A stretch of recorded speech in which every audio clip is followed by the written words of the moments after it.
Loan Pronto. Hey, it's Dennis Cox. With Loan Pronto's Rapid Equity Loan, you can get a ton of cash, pay off all those high-interest credit cards, and skip up to 2 house payments. One homeowner just got $300,000 approved in under 24 hours, wiped out their credit cards and 2 car loans, and saved $2,100 a month.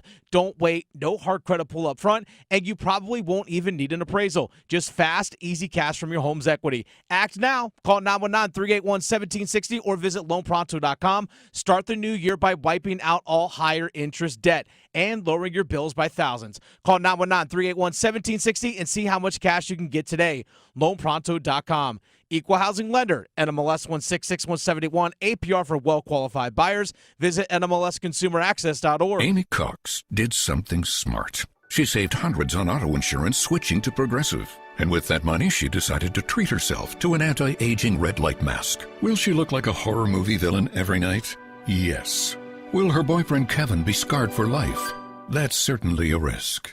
But it's Amy's savings, and if she's willing to risk her relationship for smooth, wrinkle-free skin, well, bye-bye, Kevin. Switch and see if you could save with Progressive and treat yourself. Progressive Casualty Insurance Company and Affiliates. I will be right by your side. Women can have it all, including heart attacks. But symptoms like jaw pain, nausea, unusual fatigue, dizziness, and backache are often different and more subtle than for a man. The fact is, heart disease is the #1 killer of women. Know the signs. Learn more at getheartchecked.org. From Women's Heart Alliance, in partnership with Women Heart. When it comes to mixing drugs, you may think you have a safe approach, but the bottom line is, mixing drugs is never safe. It can cause serious health problems like a heart attack or brain damage. Learn more at cdc.gov/stop-overdose. Hey, what do you say? John Forsland here for my friends at Buffalo Brothers. I travel coast to coast covering hockey. But when I'm back home, I head to my home away from home, Buffalo Brothers, for the best wings on the planet. You can't beat their specials at all 5 of their Triangle locations. Every pro football game day, you can get Miller Lite Draft for $4.50 and Blue Moon Draft for $5.50. Pet-friendly patio too. BuffBrothers.com. Aw, man. Now I want wings. I'm attorney Brian Ritchie. Getting hurt in a car wreck comes with all kinds of stress and frustration. But when you call me, I'll be on top of all of it. So all you need to worry about is getting better. If you've been injured in a car wreck, I'm on top of it. Contact us at ritchielaw.com. Broadcasting live from the Lenovo Studios. WCMC HD1 Holly Springs. 99.9 The Fan. The Triangle Sports Leader. I'm WRAL meteorologist Elizabeth Gardner. Mostly cloudy skies this afternoon, but you've probably noticed that the warm temperatures are back. We could tie the record high today of 73. It stays warm overnight with a low of 59, and we're trending a bit wetter for Saturday. So on and off during the day, there could be a few scattered light showers. A better chance for some thunderstorms during the evening. We have a level 1 risk with the potential for some wind damage. Our high tomorrow, warm at 75. Weather update brought to you by Blue Shark Vodka, the world's smoothest vodka. Pour Blue Shark Vodka at all of your events to lift everyone's spirits. Blue Shark Vodka, the shark that doesn't bite. 3 o'clock check of your money. Dow Jones up 251 points to 49,517. Has time. Down the middle, throws an interception. Picked off by Christian Roseboom. Young flips it short. Caught. Tremble, touchdown as the tight end at Notre Dame. As Cousins has a lot of time and throws for the end zone. That's a touchdown, Falcons. Drake London all alone sitting back there. Tyler Shuck, and it is intercepted. The Falcon takeaway, D. Alford on his way.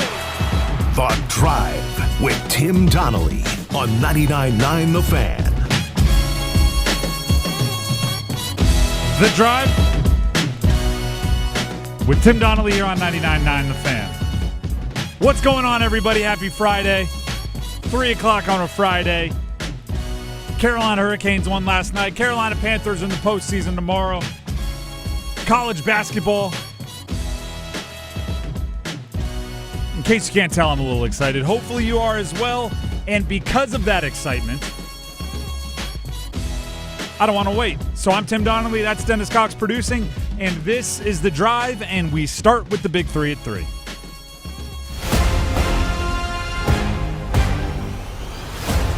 Number 1. Carolina Panthers taking on the Los Angeles Rams tomorrow, 4:30 p.m. Winner advances, loser goes home. It's true old school single elimination postseason action. I'm not going to lie to you. I'm not going to sugarcoat it. It's a tall mountain to climb for the Carolina Panthers. The Rams are a very good team. They've bucked the trend in a lot of ways. And what I mean by that is Matt Stafford is an older quarterback.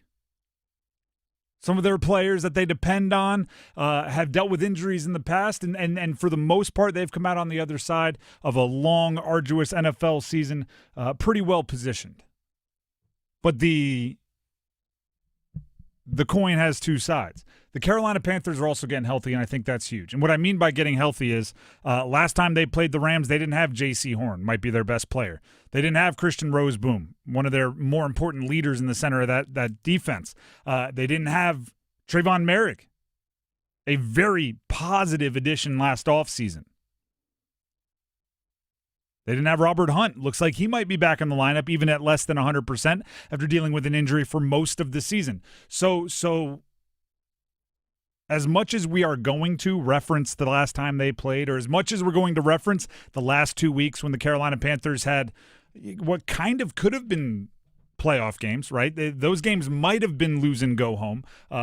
Fortunately for them, the way the tiebreakers broke, they weren't. But as much as we want to talk about the past, there is good logic that says this game against the Rams on Saturday is its own beast. And I think that's beneficial for Carolina, right? It's its own beast. It's different than any game they've played this year. It's different than any game they've played in the last 7 years. So right, there's a reason they don't play the game on paper. Go out there and see what you have. And remember, you're not supposed to be there. And remember, nobody expected you to be there. And remember that you get to play fast and loose because it's a win-win. You get to go out there and take chances and play free because it is a complete and total bonus. It's a free play. You know, I know sports gambling's legal here in the state of North Carolina now, and you should do all responsibly. But do you know what's the one point I'll give you an okay to go gamble irresponsibly? When you have a free bet, right? When you have one of those promos, when you get the cash that isn't cash. Free money. Let's go.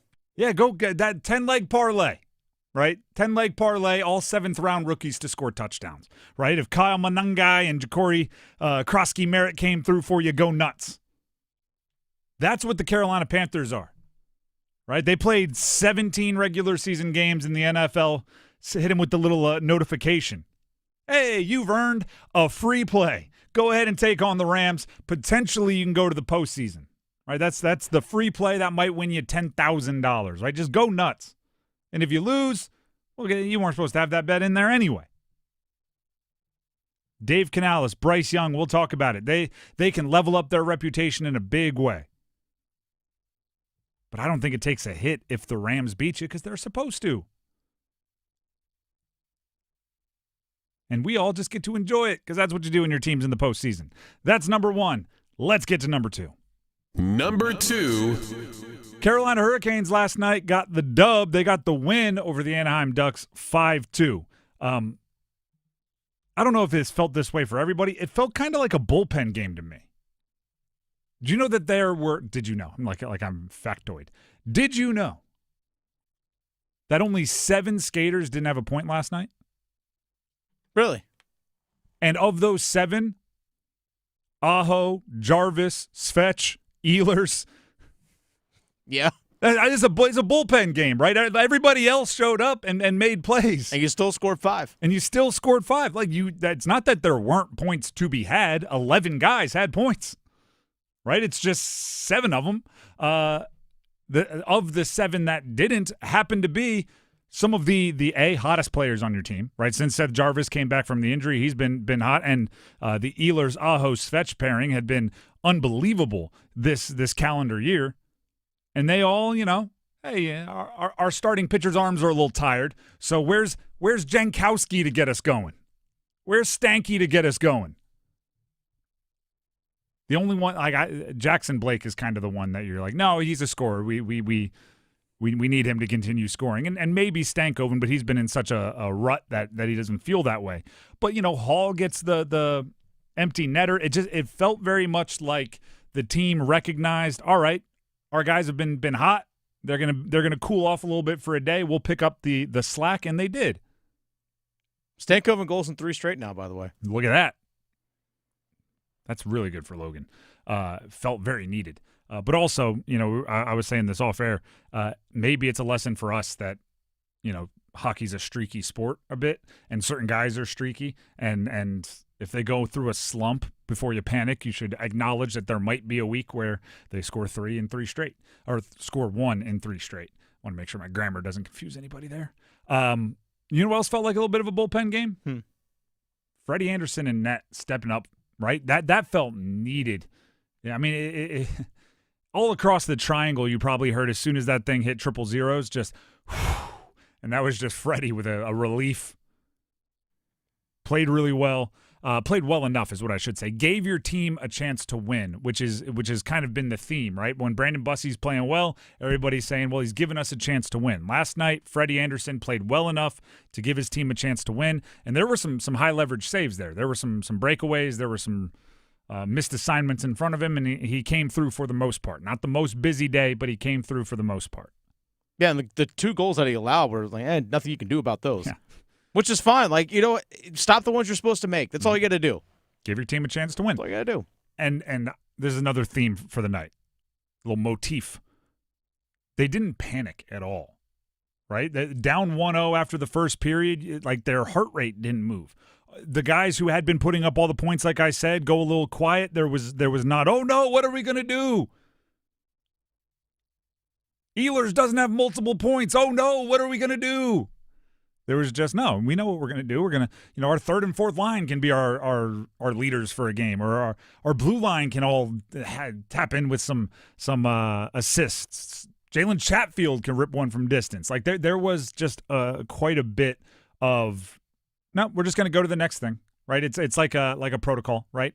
Try step A, that doesn't work. All right, here's you get flip the page and try step B. If that doesn't work, all right, we're just going to try step C. There was no panic, and I really appreciated that. At times this year, it has felt a bit more panicky than we're used to with the Canes. Last night, old school Canes. That's number 2. Let's have some fun with number 3. Number 3. The Atlantic Coast Conference. Let's go. The ACC that we hold so near and dear is going to the College Football National Championship. Shout out to the Miami Hurricanes. Shout out to Malachi Toney. Shout out to Mark Richards, the running back. Shout out to Carson Beck. Shout out to Mario Cristobal. I don't usually root for these groups of individuals that I'm talking about right now, but when you beat Ole Miss to eliminate the SEC from the national championship for the 3rd straight year,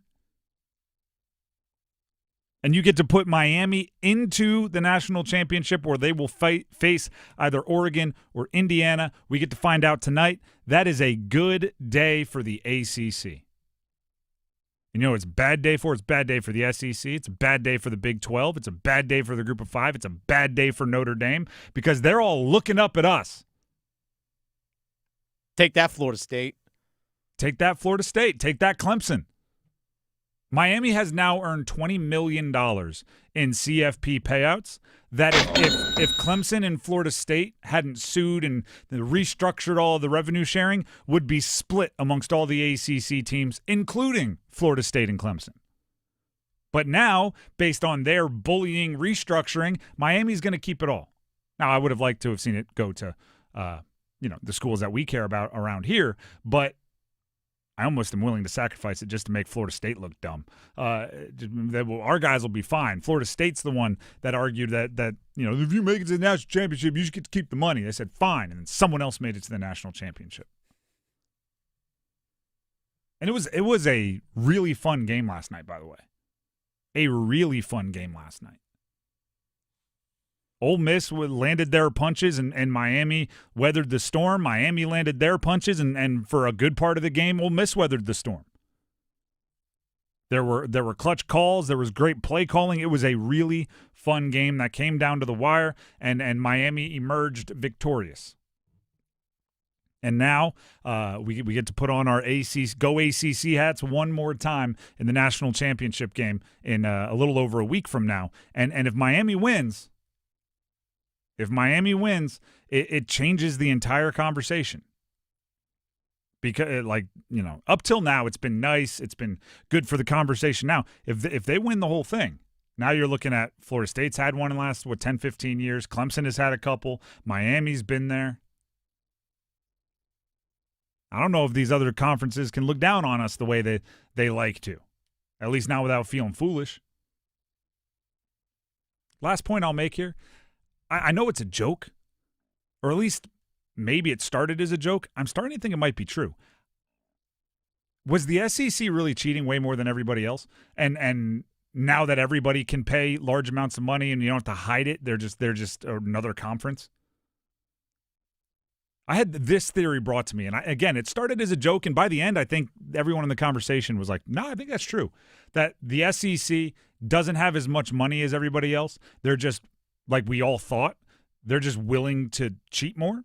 So what used to be like a 5-figure total in a bag that would get the player now has to be like a 6-figure total up front, and they're like, ooh, we can't afford that. Not as much as the Big Ten can, not as much as some of the other bigger brands can.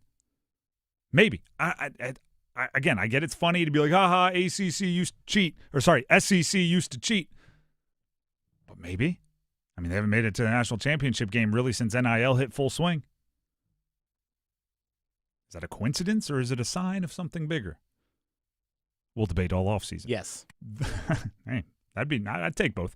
The Drive with Tim Donnelly, 99.9 The Fan. That is the Big Three at 3.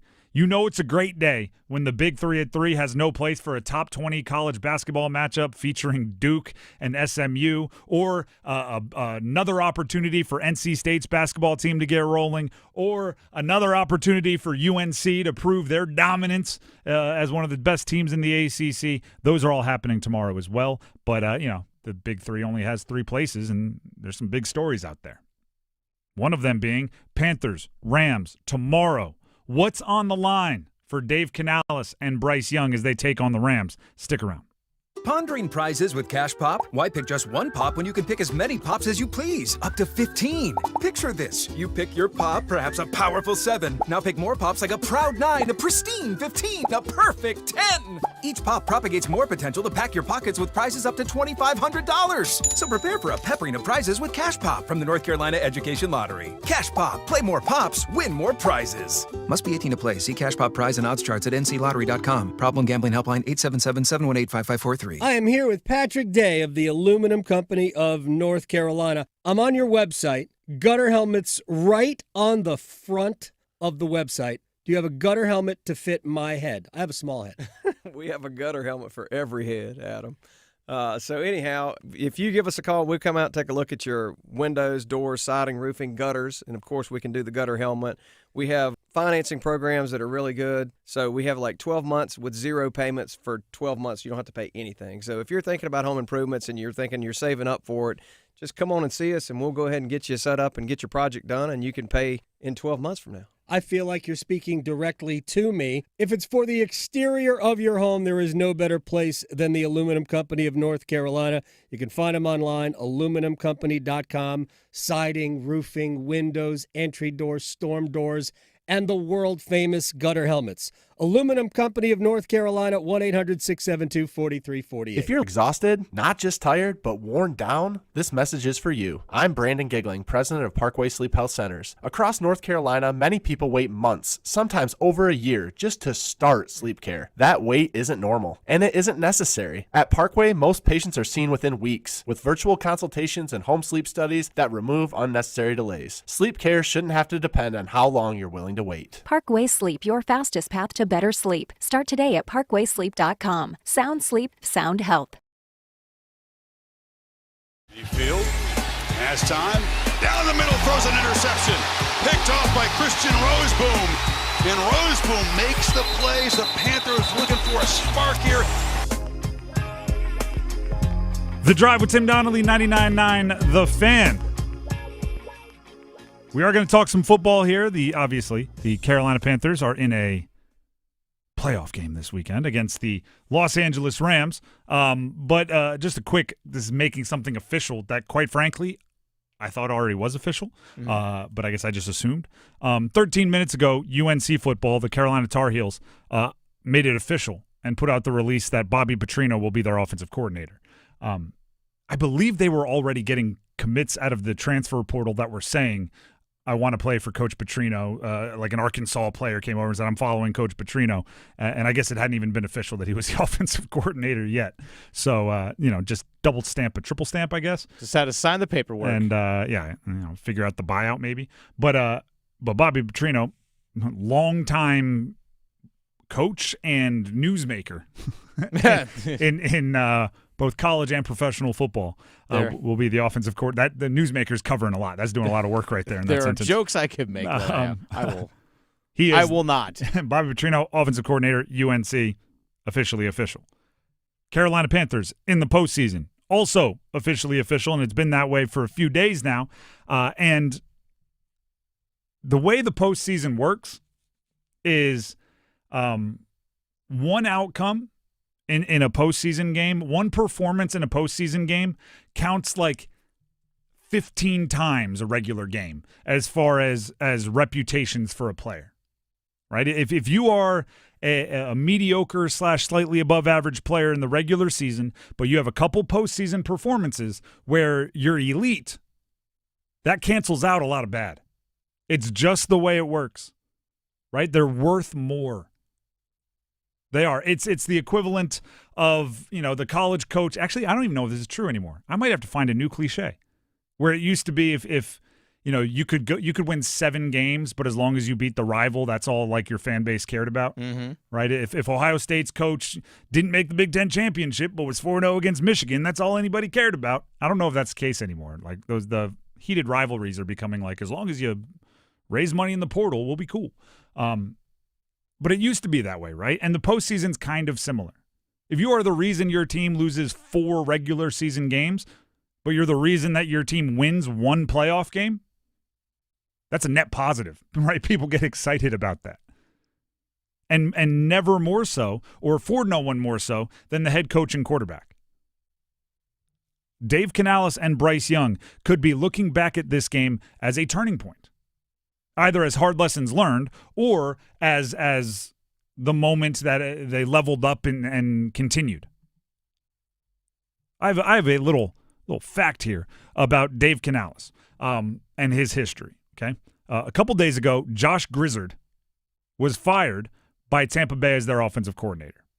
He actually is I think an East Wake High School grad, so he's from around here. Josh Grizzard was fired by Tampa Bay after his only year calling plays for the Buccaneers. They finished 21st ranked on offense in the NFL. That's what Tampa Bay did.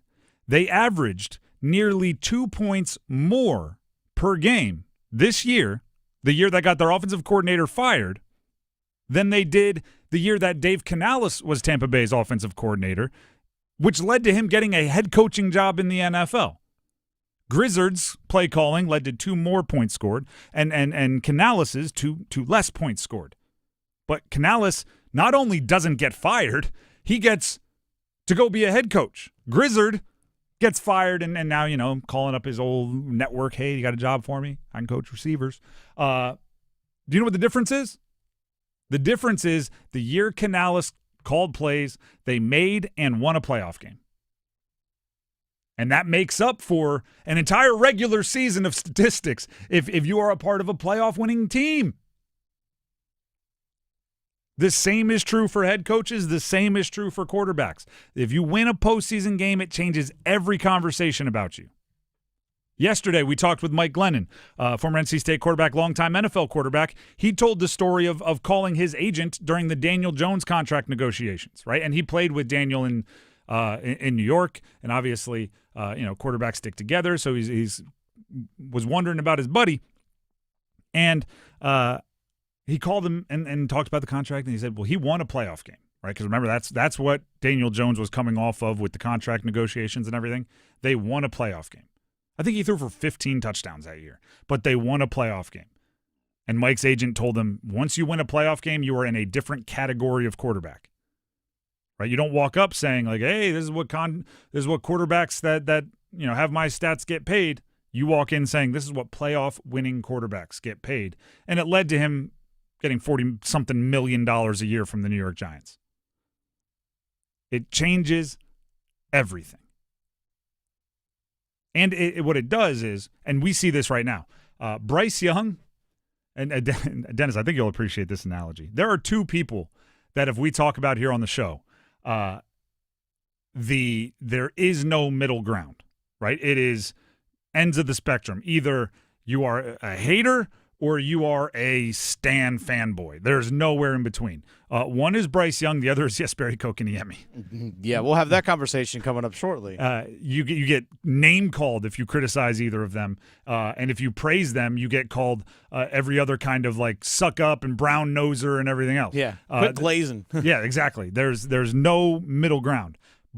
But if Bryce Young wins a playoff game, it confirms, it reinforces all of the people that have been defending him. And it does cut the legs out a little bit on the players that have been, or the fans and media personalities that have been critical of him. And I'm not saying that's even wrong, right? If you can perform in the postseason, you can perform anywhere. We'll call it New York City, right? If you make it there, you can make it anywhere. Just ask Frank Sinatra or Alicia Keys. There were numerous quarterbacks, numerous coaches throughout history that proved themselves in the postseason and then stayed there, right? Once they leveled up in the postseason, they were better the next year and the year after. You can change your career in one postseason game. Jordan Love and C.J. Stroud, I believe they did this 2 years ago. I don't even know if they won the game, but the two of them had some of the most efficient playoff games in history. They were like both 24 of 27 for 300 yards, 3 touchdowns. It was an unbelievable weekend for them, and I think in certain respects they're both still living off it, right? And they both leveled up in confidence, and coaches got more confident in them and everything else. Everything can change with the way this game goes on Saturday. And matter of fact, I'll get ahead of it. I'll put the receipt out there, right? You can record this. You can play it back to me on Monday. I have not been the most complimentary person of Bryce Young, okay? And I think that's fair, right? The way I like to say it when people accuse me of being a hater or super negative about Bryce is when he plays poorly, I talk negatively. When he plays well, I talk positively. If you think I'm only talking negatively, you can go to the root of the cause, right? You can go find the cause rather than the symptom. If he plays really, really well, I will, at least for the foreseeable future, change my evaluation of him. I'll raise my hand and say, didn't think that was possible. If he goes out there and throws for multiple touchdowns, 0 turnovers, does have a little bit of volume, right? I'm probably, I'm not going to be okay with 115 yards passing, but he didn't turn it over. Like volume and efficiency, I'll be all in. Right? I will admit that I had been too critical because the playoffs should change the way you think about certain positions. I don't know if it should, make him $40 million like it did for Daniel Jones, but it should change the way you think about him.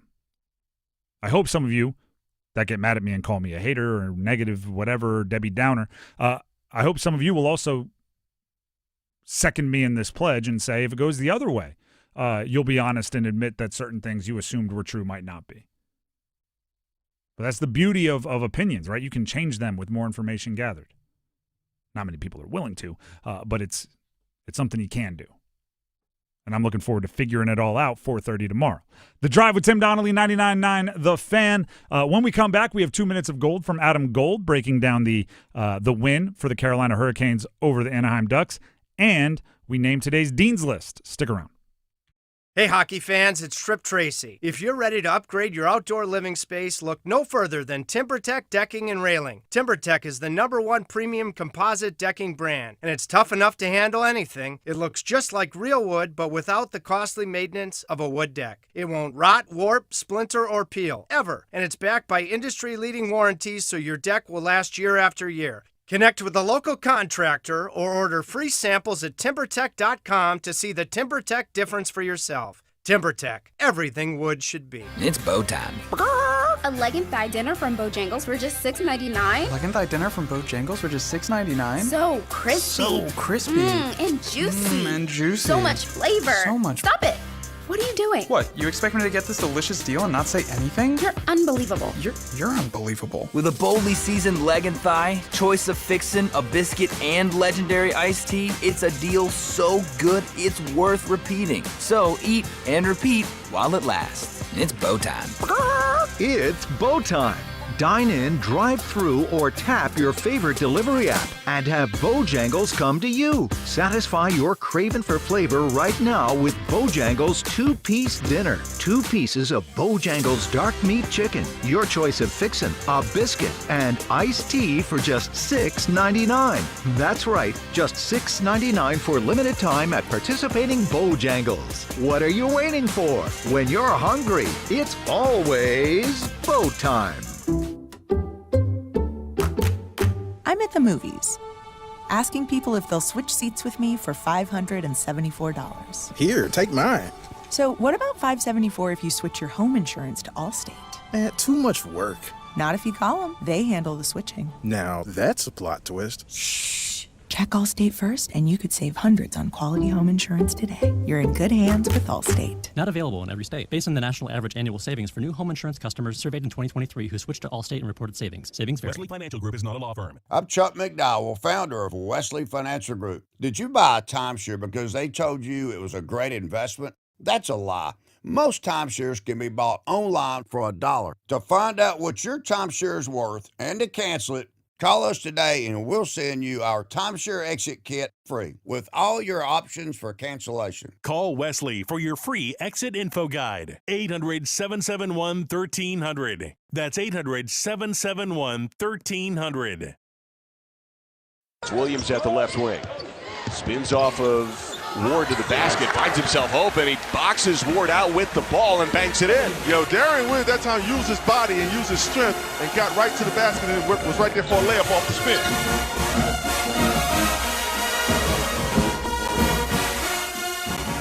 The Drive with Tim Donnelly, 99.9 The Fan. Here's a funny bit of news for the Carolina Panthers game against the Rams tomorrow. Before we get to, and don't worry, we will, 2 minutes of gold with Adam Gold, breaking down the hockey game last night and the Dean's List and everything else that I promised you. Are you a Hamilton fan by any chance, Dennis? Yeah, I'm actually going to go see him when they come to DPAC later on this year. Chris Jackson was the originator, the original cast. He was Washington, very, very good singer.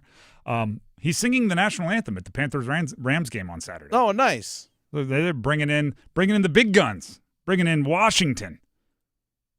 He has his eyes on you, history. Well, it's been 10 years, so yeah. Have fun.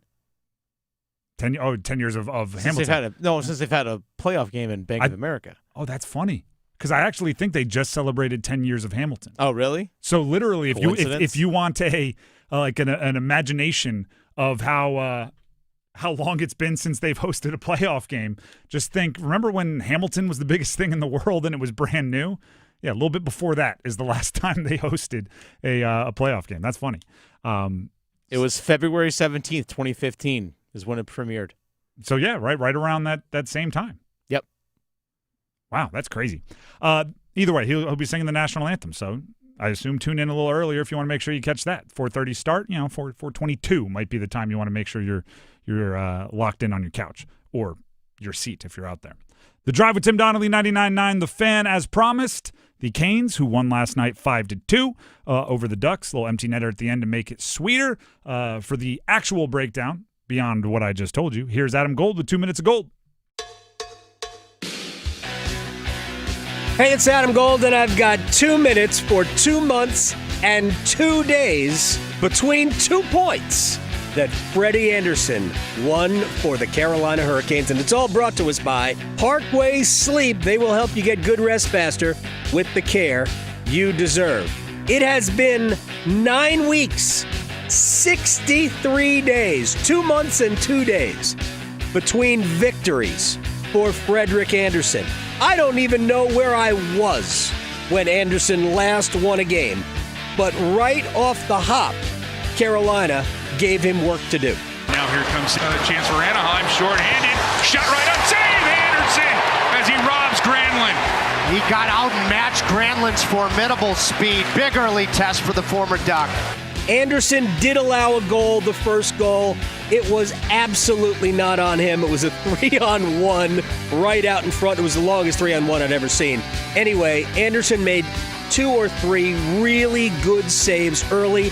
That game could have been very different after one period, and Carolina eventually grinded out a win that they had to have. Jankowski and then Stankoven, they just figured out how to get it done. Hey, Jalen Chatfield got his first goal of the season. But at the end, even though Andersen only faced 13 shots and the score was already 5-2, this was big. And Mr. Andersen with the save on McTavish.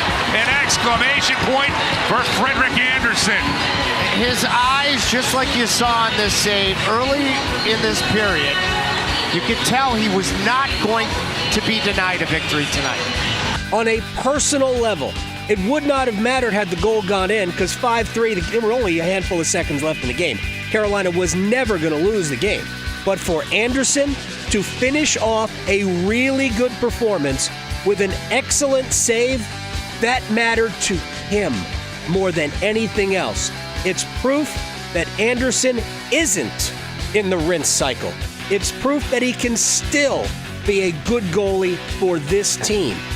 Brandon Bussey's the one, but Freddie Andersen is the other one. And he's going to have to play well if Carolina is going to go as far in the regular season as this team can get. And the truth is that they can win the East if Freddie Andersen plays well. Congratulations. 2 points in the standings. It had been a minute since Andersen had produced that. Parkway Sleep Health Center. Sound sleep, sound health, sound off for the Danish Prince. Thank you once again to Adam Gold for 2 minutes of gold, all about the Canes' win last night. They do have another game over the weekend. They'll be taking on Seattle to round out 3 home games consecutively. They beat Dallas 6-3. They beat Anaheim last night 5-2. Seattle next up tomorrow at 7. You can hear that game right here on 99.9 The Fan, as well as the 99.9 The Fan app. I encourage you all to download it. And a new feature on our 99.9 The Fan app, as long as you download it, Google Play, App Store. We appreciate 5-star ratings. You download it and register, so you got to put in your name and birthday, email, whatever. If you download the app and register, you can leave us voicemails. You can leave us voice notes, right? So sometimes we got to be real, right? The comment on social media doesn't get across your emotion. You want to be able to raise the volume, lower the volume, maybe sense some sarcasm. Hey, there's that as well. You can go in there. 60 seconds is the limit, so be a little brief. But we want to hear from you. We can hear your voice, and then the ones that bring the extra juice and really entertain us, we'll play right here on air and react and everything else similar to a Monday sound off. So that's 2 minutes of gold. That's all about the app. Now let's get to the Dean's List here on The Drive.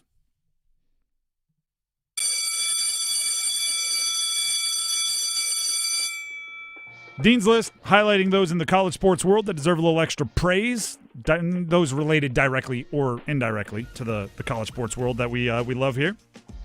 I'll start with, we already talked about it, but I just want to say it again. Shout out to the Miami Hurricanes, Malachi Toney and the bunch. Let's go. Do you know what was my favorite part? And I don't say this just to blow smoke for Miami, but Miami had every bit as much talent as Ole Miss. Probably more. Like just pure raw speed. Like Malachi Toney's a freshman, and there was nobody that had anything they could do with him, right? I don't even know his name. The other wide receiver, I think his number was 0, that made the one-handed catch that didn't count. That dude was balling. Running back, the workhorse for Miami, were really good. Ole Miss was SEC, all these things. I think if you play that game a bunch, Miami wins it a bunch. Right? Not every time, but I think a definite majority. So give them a lot of credit, and the ACC goes to the national championship game. Next up on the Dean's list, it's similar, but Fernando Mendoza and Dante Moore. Like, there's going to be a really good quarterback nerding out tonight. Potentially the number 1 and number 2 pick in the NFL draft.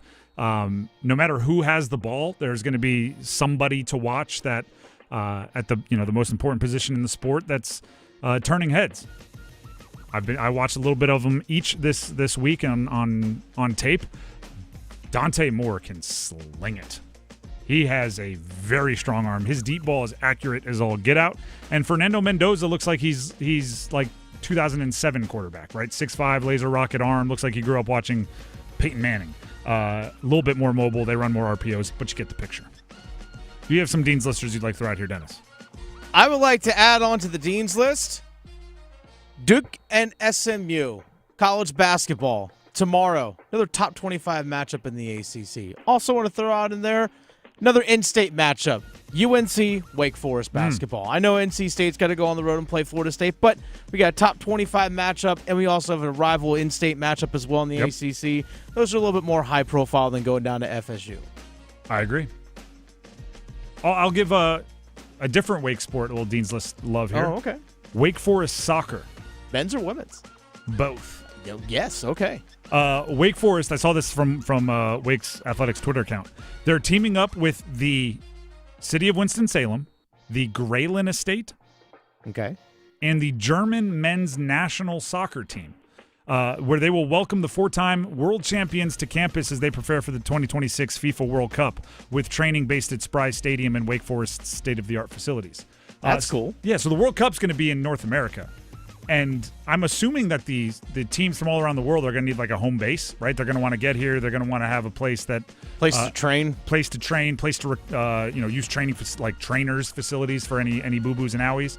Mm-hmm. Wake Forest bringing in the German national team. Now, obviously, it's Go USA all the time around here, but from a soccer perspective and getting your players and your program a chance to see some of the best, German soccer's up there, right? They're pretty darn good.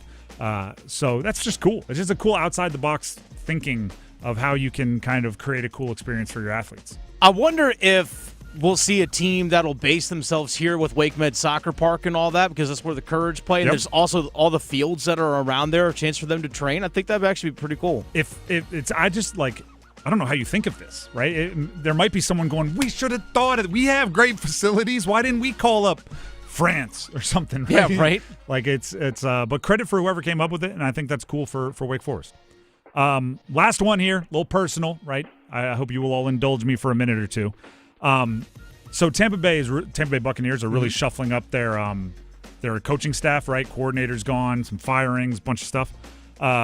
Tom Moore retired, long time. I think it was like 60 years as a coach on the offensive side, offensive coordinator for Peyton Manning and the Colts, and slid into a lot of those press releases is the retirement of their safeties coach for the last 7 years, a guy by the name of Nick Rapone. He was my defensive coordinator at the University of Delaware. As far as like I'm on offense, he's on defense, you don't really interact with the defensive coaches that much.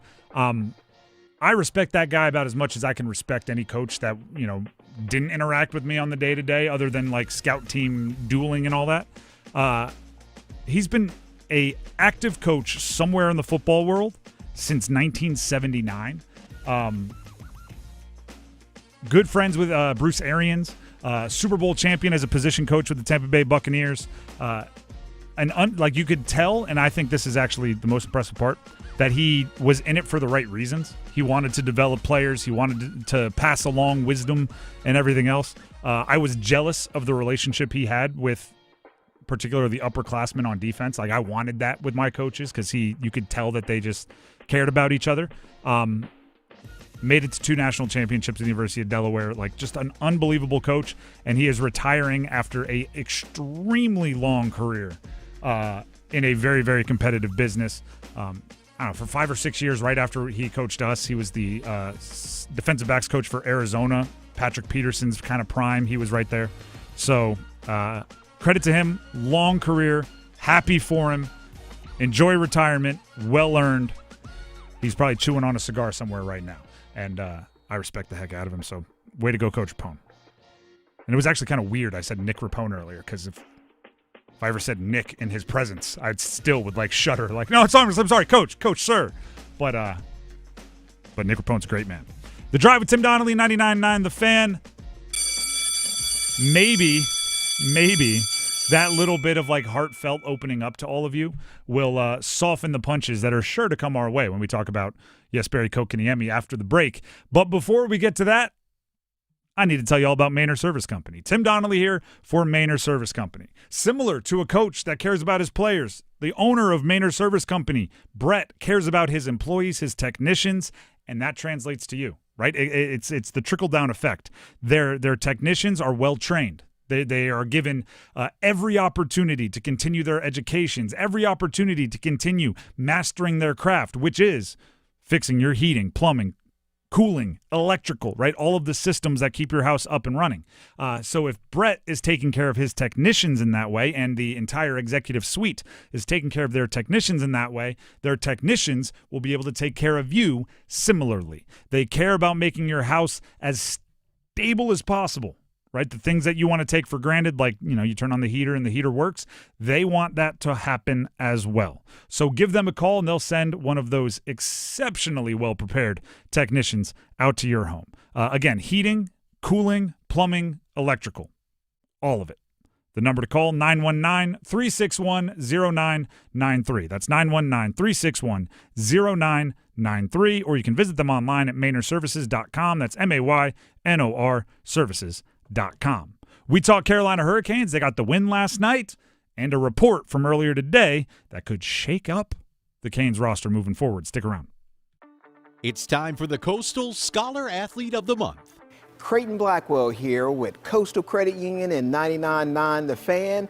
We are here at Southeast Raleigh High School where we're celebrating the next Scholar Athlete, Dariah Harris. When it came to her working abilities, she was always about making sure that she kept the work done and it was handed in on time and that she gave her best.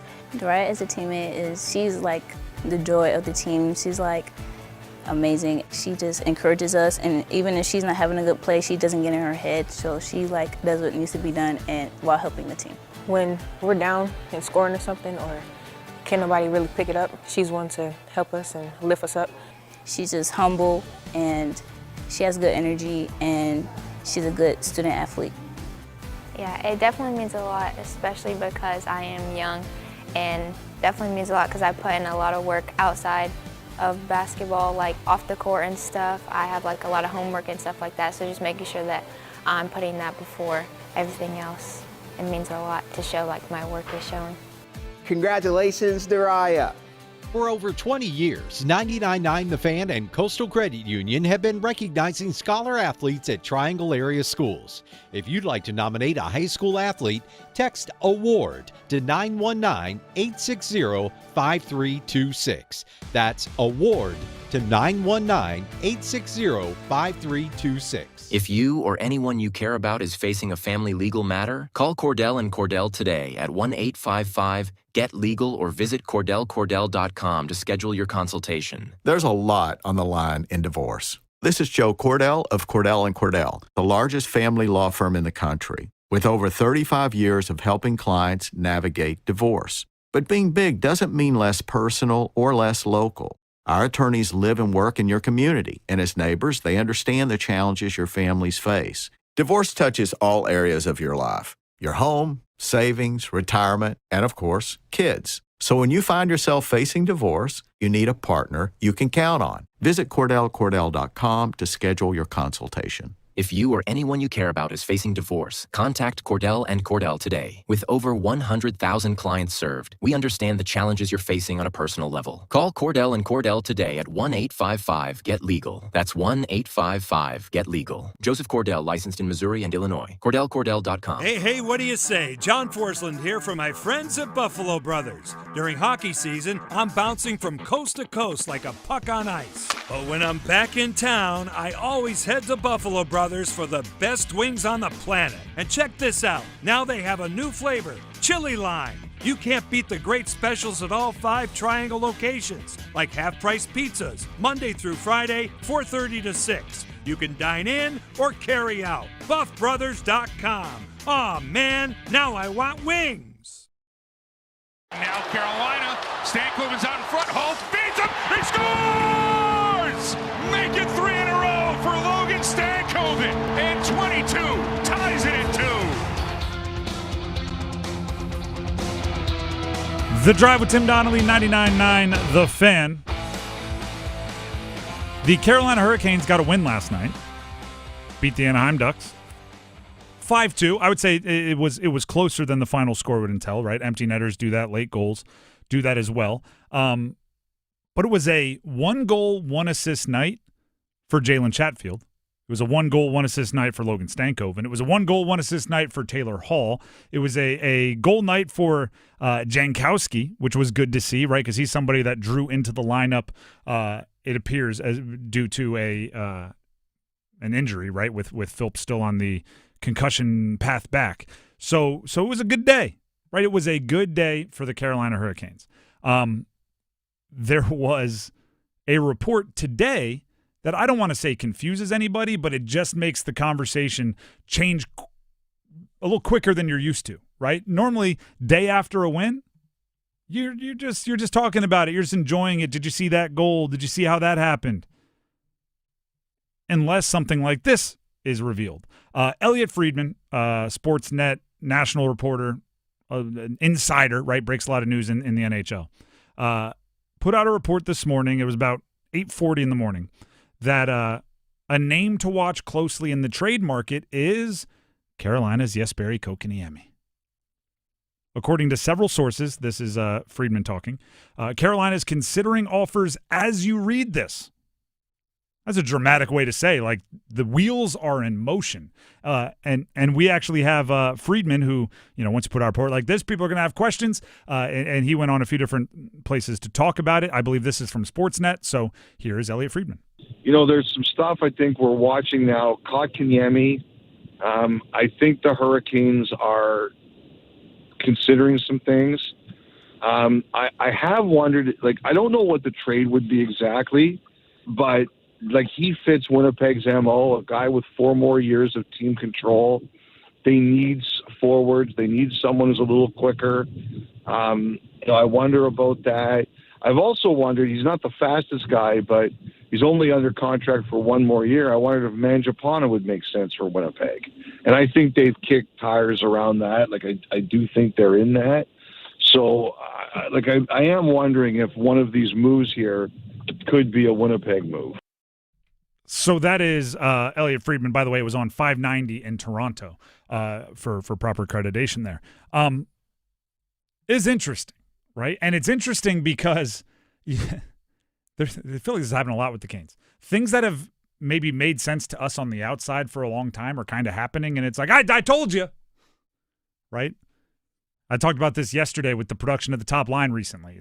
We've been saying forever, if you put Ehlers, Aho, and Svech on a line, that should produce a bunch of points. And then in 2026, it's like, I knew it. I started questioning myself, but I knew it. The same is true here, right? Jesperi Kotkaniemi, he may not be the best player in the world. And just saying it like that, the Jesperi hive is going to attack me, but I'm ready. I'm braced. He may not be the best player in the world. He's an NHL player. Right, and he plays at a premium position, right? He plays up the middle, he plays center, and that is going to have value. So the Carolina Hurricanes, for whatever reason, right, system, maybe it's personality fit, maybe it's expectations were too high and they're having a hard time getting out of their own head about whatever it is, or maybe you just have 4 other centers you like more. He's not playing enough for you to see the value. right? He's a healthy scratch a decent amount of the time. You're playing guys like Noah Philp and Jankowski, Mark Jankowski over him. And if you're going to do that, don't waste the value that he brings, being young, being a guy with certain physical skill sets, and being at a premium position, just sitting in a booth watching. If you can get value for him in the trade market, it makes sense. And, certain of us have been saying that for a while. But now that Elliot Friedman puts this report out, and by the way, Elliot Friedman, there's a pretty good track record of when he starts doing the don't be surprised if it usually ends up happening, but, no guarantees. But it's now us going, see, it does make sense. I told you, it does make sense.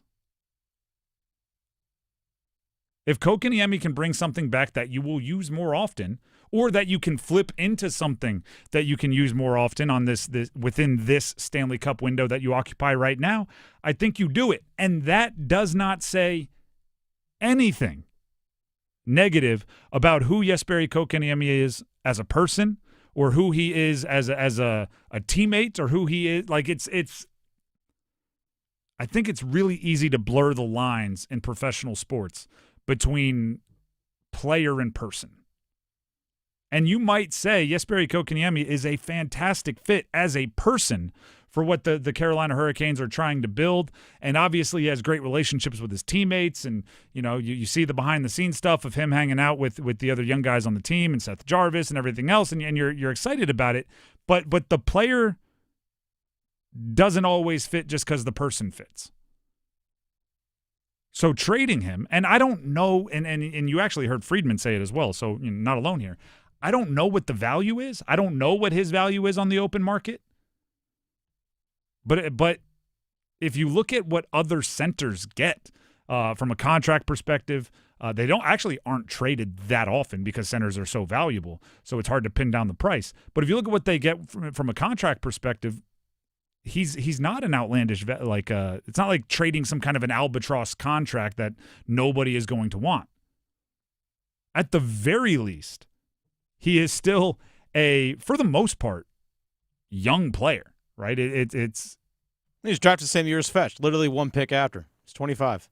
25 years old. There's still going to be, and top 3 pick in the draft, there's still going to be teams out there in the NHL that think if we get him in our system, or if we get him with our coaches, or if we just give him more minutes to work his way into it, he will develop into somebody that will be a huge asset in the later part of his 20s and into his 30s. The difference is you need to find somebody that can give him those minutes. Right now, the way the Carolina roster's structured, they aren't. So I have no problem with fielding offers for a trade for Jesperi Kotkaniemi.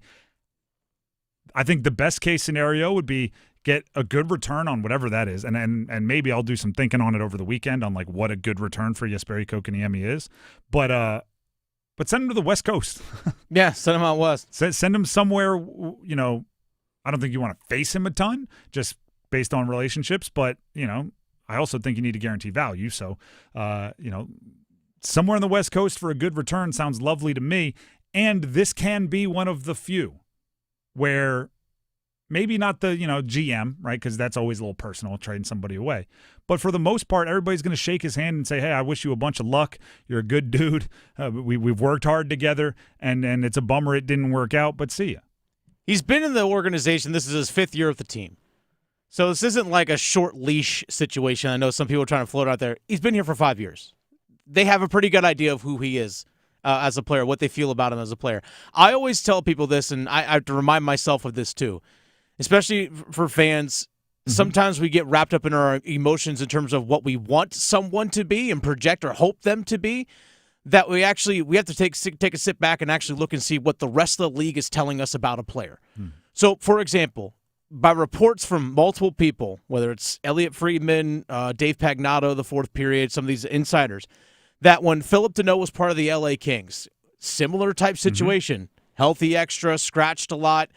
Apparently the Canes offered for their fourth-line center of the LA Kings, Philip Deneau, hey, just straight up. And the LA Kings said no. Straight up said no. That's the thing that people got to keep in mind. They actually said, we'll send him to Montreal for a for just a second-round pick or a third-round pick, whatever it was. We much rather take a flyer on a pick than take that guy that has term on his deal. If other teams around the league truly thought that he could be a number 2 or number 3 center at under $5 million, wait, it's only going to cost me a fourth-line guy like Philip Deneau to get that? Then I'm pouncing on that move. But no one has. Even when it was offered to another team, they said no. That kind of gives you an idea of the perception of what people think about a player. All things you have to take into consideration. Not what we hope and project. You have to look about what the league is telling you about a player through their actions. And it's without being like, I don't want to sit here and just bash Kotkaniemi. It's not the point of this. It's not at all. But also, I want to be clear. It's not that he hasn't been given opportunities or all these other things that the team is being kind of accused of. It's been a while, but if you go back to the 2022-2023 season, he was skating a ton with Martin Necas, and he was skating a ton with some players that give you the opportunity to thrive. And if he didn't, that's reason for a team to walk back some of your responsibility and some of what they ask you to do. It's a cold world, and you got to make the right hockey decisions for your club. That's why I always say GM shouldn't be friends with the players, because you might have to cut them when in the middle of the school year when their kids are 7 years old. That's a Moneyball reference. The Drive with Tim Donnelly, 99.9 The Fan. We are going to move to one of our favorite times of day. It's 4 o'clock, and that means football at 4 is up next. Stick around. Hey, folks, Dennis Cox here for my friends over at Raleigh Weight Loss Center. It's the new year. 2026 is upon us. I know you're listening to this, and you've already thought about what you want to do for your weight loss goal this year. Eating healthier, losing weight, getting in better shape, all those things. Look no further than Raleigh Weight Loss Center. Their program at Raleigh Weight Loss Center has helped thousands of people lose 10 to 20% of their body weight in 60 days. I'm one of those people. I lost over 40 pounds thanks to Raleigh Weight Loss Center, and most importantly, I've maintained the weight that I've lost. That was over 15% of my body weight that I lost thanks to the program at Raleigh Weight Loss Center. Schedule your free 15-minute phone call to learn more. Call Raleigh Weight Loss Center at 919-897-7506 or visit them online at RaleighWeightLossCenter.com. 919-897-7506, RaleighWeightLossCenter.com. Set up that free 15-minute phone call. Get on that weight loss journey to start the new year, and visit RaleighWeightLossCenter.com. Results may vary. Leaves, water, debris.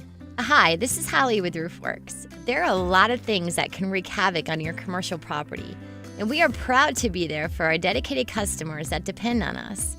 From helping to design and build the roof for new construction, to maintenance, repair, and replacements, we've got the experience that you can count on. At RoofWorks, we don't want to be the biggest, we just want to be the best. Visit us at roofworks.com. That's roof, WERKS.com. See if you're a winner every night. Watch live lottery drawings on WRAL TV's 11 o'clock news. That's right, Carolina Pick 3, Carolina Pick 4, and Carolina Cash 5 numbers every night on WRAL TV's 11 o'clock news. See if you're a winner before you go off to bed. Get your lottery numbers live every night. North Carolina Education Lottery. Only on WRAL TV's 11 o'clock news. This hour of the Triangle Sports Leader is powered by Ritchie Law Firm, injury lawyers. Ritchie Law is on top of it. Go to RitchieLaw.com. That's RitchieLaw.com. Broadcasting live from the Lenovo Studios. WCMC HD1 Holly Springs. 99.9 The Fan. The Triangle Sports Leader. I'm WRAL meteorologist Elizabeth Gardner. Definitely a warmer afternoon, highs climbing into the low 70s, but mostly cloudy skies. It's warm tonight with a low near 60 degrees, and the change in our forecast for Saturday is trending wetter. We can see rain showers on and off during the day, and then a chance of some thunderstorms in the evening. It'll be a warm day with a high of 75. We have a small chance for severe storms with wind damage being the biggest threat. Weather update brought to you by Blue Shark Vodka, the world's smoothest vodka. Pour Blue Shark Vodka at all your events to lift everyone's spirits. Blue Shark Vodka, the shark that doesn't bite. 4 o'clock check of your money. Dow Jones at the closing bell today, up 238 points to 49,504.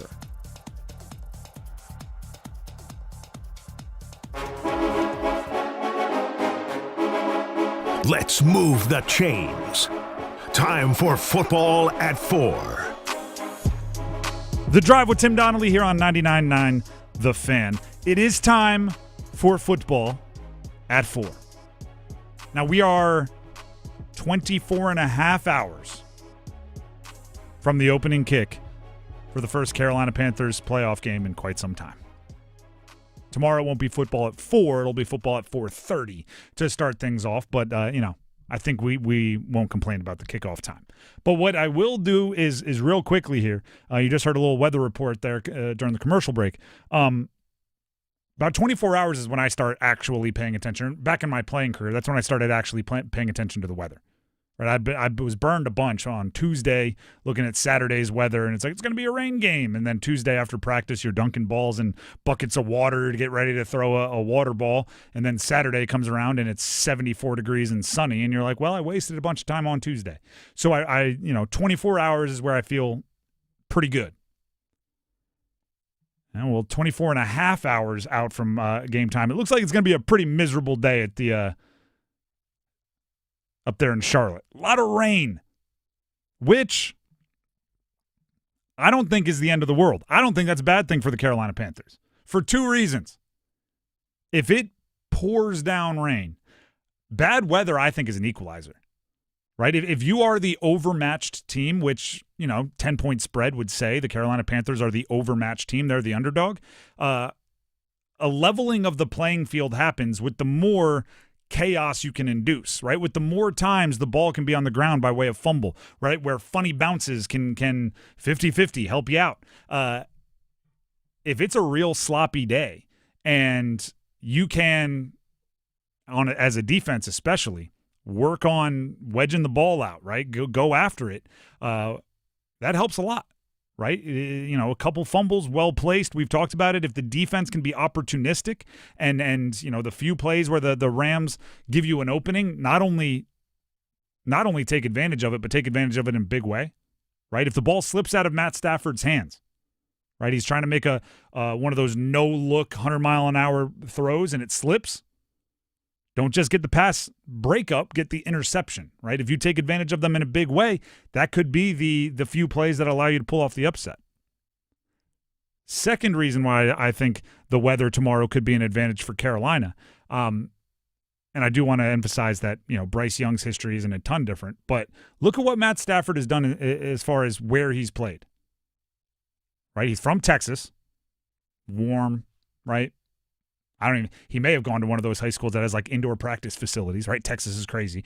Then he goes to Georgia, right? Down south, warm. Then he goes to Detroit, but guess what? Detroit plays inside. So even though it might, he might have to wear a jacket to the game, he played his games in 72.5 degrees with no wind. And then he goes to the Rams, right? That's L.A., right? It doesn't rain in Southern California. This guy might... And it's a dome too, right?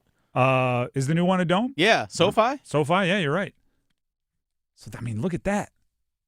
The guy doesn't have a ton of experience in any kind of even borderline chilly weather and a little bit of rain. Yeah, once a year playing in Chicago, once a year playing in Green Bay. That's really about it. That's true. I guess when you're with Detroit, you got to go on the road occasionally. You also, if you played them in like early October, is it really that cold? Beast. I lived there. I'm just saying you might catch a player who's a little uncomfortable. And you never know when that little bit of uncomfortability might add up to something you can take advantage of. How about that, everybody? And then look at what you did to him last time, where it wasn't bad weather, right? Because you played against the Rams back in Week 13 when nobody gave you a chance, and you beat the Rams. And it builds into what I was saying. You took advantage of the plays where they opened the door just a little. Imagine if Matt Stafford, right, left the pass all the way to the sideline, right, the outbreak and route a little bit inside, and instead of Mike Jackson intercepting it and running it back for a touchdown, he broke on it and broke up the pass. That's still a good play by Mike Jackson, right? A pass breakup, still a great play. That goes down on your positive stats. It helps you make money in free agency, right? Led the league in pass breakups. And by the way, Mike Jackson, I did see, I think he's second in pass breakups in the league. Number one was Riley Moss. Do you know what they have in common? They play opposite maybe the best corners in the league. Riley Moss plays opposite Pat Surtain, and obviously Mike Jackson plays opposite of J.C. Horn. So they get tested a lot because they don't want to be testing the other corner. But if Mike Jackson just had a pass breakup, I don't know if you beat the Rams last time. Right? But instead, Matt Stafford left the throw all the way to the sideline, a little inside, and Mike Jackson not only takes advantage of it a little bit, he takes advantage of it a lot of bit. And it becomes a massive swing on the scoreboard. Similarly, look at the Panthers' pass rush in that game against the Rams. And I'm going to bring up some of my old notes here. They were 15th that week in blitz rate. They were dead last, meaning the Panthers' defense, dead last of any team that played that week in QB pressure rate at just 13.3%. On 30 pass plays, they had 4 quarterback pressures. 4 pressures total. 2 of them ended up being sacks. They had 2 sacks. One of them ended up being a lost fumble that really sealed it, right? That was the Derek Brown forced fumble on the sack. So, again, I've used this exact argument this week. If they have 50 plays on offense, just use a round number, I think the Rams will probably be the better team on 45 of them. It's how much you can take advantage of those 5 plays where you get the upper hand for whatever reason. Because they make a mistake, because you make an exceptional play. If those 5 plays turn into 2 turnovers and 2 other stops on third down, those 5 plays might be enough for you to at least stalemate when those units are on the field, when their offense and your defense is on the field, and then it's up to your offense to make plays. And the same thing would have to be true, right? If Tedero McMillan gets 3 chances to make a play downfield and swing field position or score a touchdown, you got to convert on a couple of them. You have to. Need to. That's how upsets take place. And you know, here might be the theme. And it's a very small window to thread, like a very small needle to thread, I guess might be the way to say that. The Carolina Panthers, I don't think they can win this game without taking chances. But there is a very, very fine line between being aggressive and being reckless. And both sides of the ball have to walk that line perfectly. Right? You have to be aggressive in maybe giving Jimmy Horn a chance to run by somebody. You have to be aggressive and maybe giving Jalen Coker, somebody that we're big fans of, a chance to catch a 50-50 ball downfield. You have to be aggressive in maybe running a play that you haven't put on tape all year at the right time. But you can't be reckless, like calling a flea flicker on the 20-yard line in a rain game with a running back that was already having a tough day. Right? There's a difference between being aggressive and being reckless, and they have to play that line perfectly. Right? Similarly, on defense, if you're Evero, the defensive coordinator for the Carolina Panthers, you have to be aggressive enough to recognize that your front 4 probably won't get enough of a push on Matt Stafford because they haven't gotten enough of a push on darn near any quarterback this year. So yes, consider bringing a Trayvon Merrick blitz. Consider mixing up your calls in a way that you really haven't done much of this year. But don't be reckless in being like, you know, hey, let's get Shaw Smith-Wade one-on-one on Puka Nacua 10 times and just trust him to play outside of his mind against the most productive wide receiver in the league this year. And they will, Sean McVay's a smart guy too, they will do everything they possibly can to get Puka Nacua matched up on anybody not named J.C. Horn. Right? So take your chances, just well-timed. Don't be reckless. Be aggressive. and then adjust, right? Because if you get your 3 game-changing plays early, you might be able to dial back some of the risk, but that's all within the game. That's all within the game. Are you concerned with the weather, the fact that if they're going to be, let's say, struggles throwing the ball down the field, if it's windy, it's wet, and all that kind of stuff, the running game just simply hasn't been there the last 4 weeks? That's only with the assumption that the Rams can throw it downfield better than I will trade downfield passing for downfield passing. Like if you want to take the Panthers downfield passing game away, but that also means the Rams have to take their downfield passing game away, I'll bet that's a queen for a queen. I'll make that trade all day on the chessboard. True. If you tell me, and we've heard this recently, right, with some of the form stuff and footwork stuff that Kurt Warner and Dan Orlovsky were criticizing Bryce for. If you say with Bryce's arm strength he can't push it downfield, but with Matt Stafford's arm strength he can continue, then yes, I become very concerned about the effectiveness of the run game and everything else, because I don't know if you can keep up with a complete Rams offense with just the running game that we've seen the past 4 weeks. Because Rams can run the ball.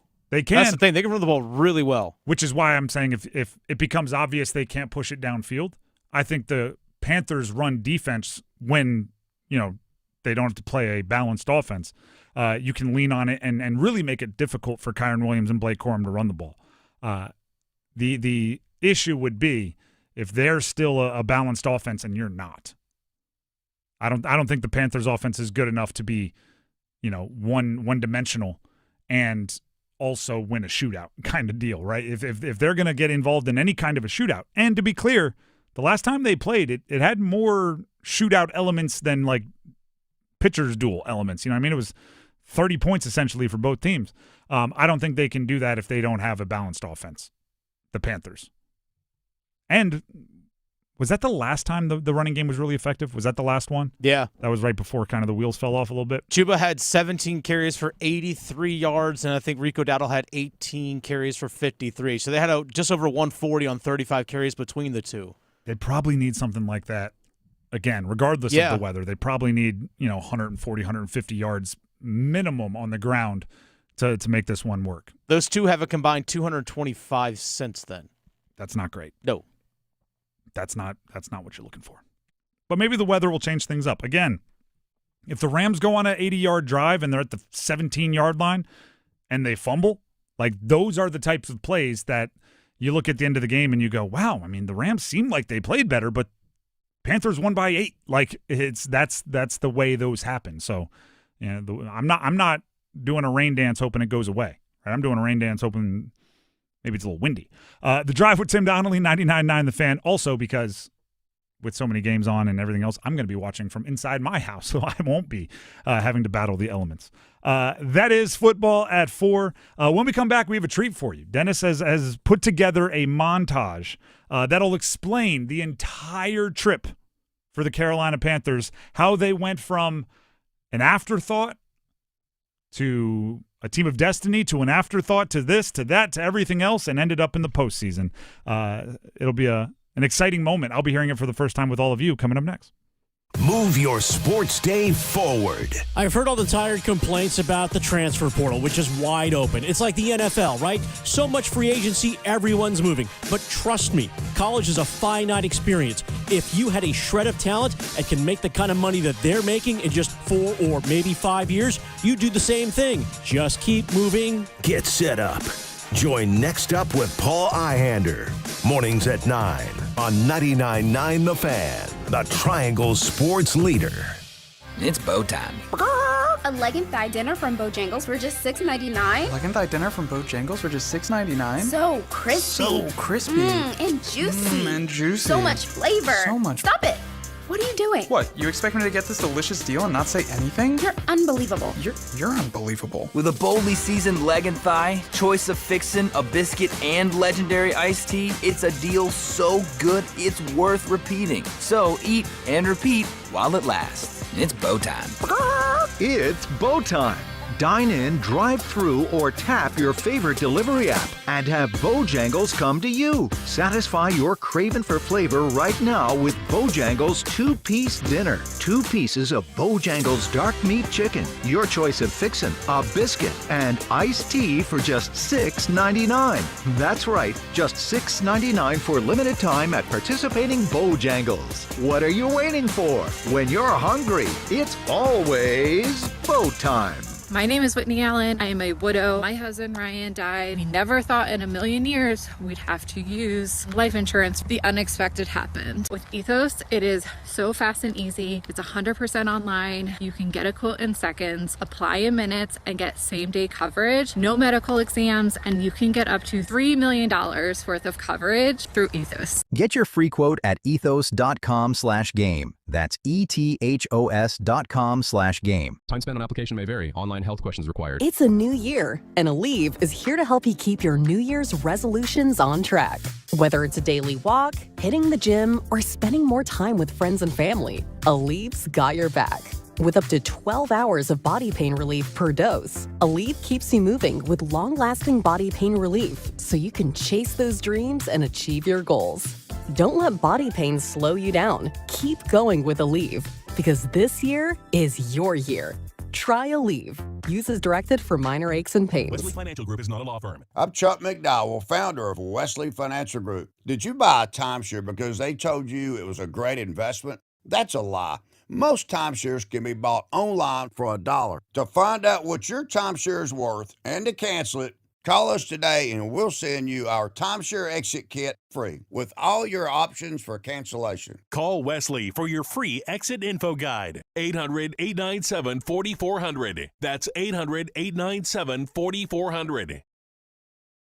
1:15 on the clock. On 3rd and goal from the 12. Young looking around, looking. He'll take off and run. Now throws to the end zone. McMillan, left corner, makes the catch. Touchdown, Carolina! Touchdown, Carolina! The Drive with Tim Donnelly here on 99.9 The Fan. The Carolina Panthers are in the postseason tomorrow, 4:30. How? Sometimes questions don't have to be more than one word. How? How'd we get here? We're gonna do our best to answer that question. But first, if you're looking for somewhere to watch the game and enjoy it amongst other fans of a similar kind, meaning rooting for the same team, we have just the answer for you. 99.9 The Fan, that's us, and Carolina Ale House are hosting a playoffs watch party on Saturday afternoon. That's tomorrow afternoon. You can join Paul Ihander from right here at 99.9 at the Wake Forest location of Carolina Ale House for the Carolina Wildcard game at 4:30 tomorrow. While you're there, grab a drink. They have specials every day of the week. Grab some food, enjoy the company. Paul will also have stuff to give away at halftime. So bring the family Saturday for our playoffs watch party at the Carolina Ale House in Wake Forest.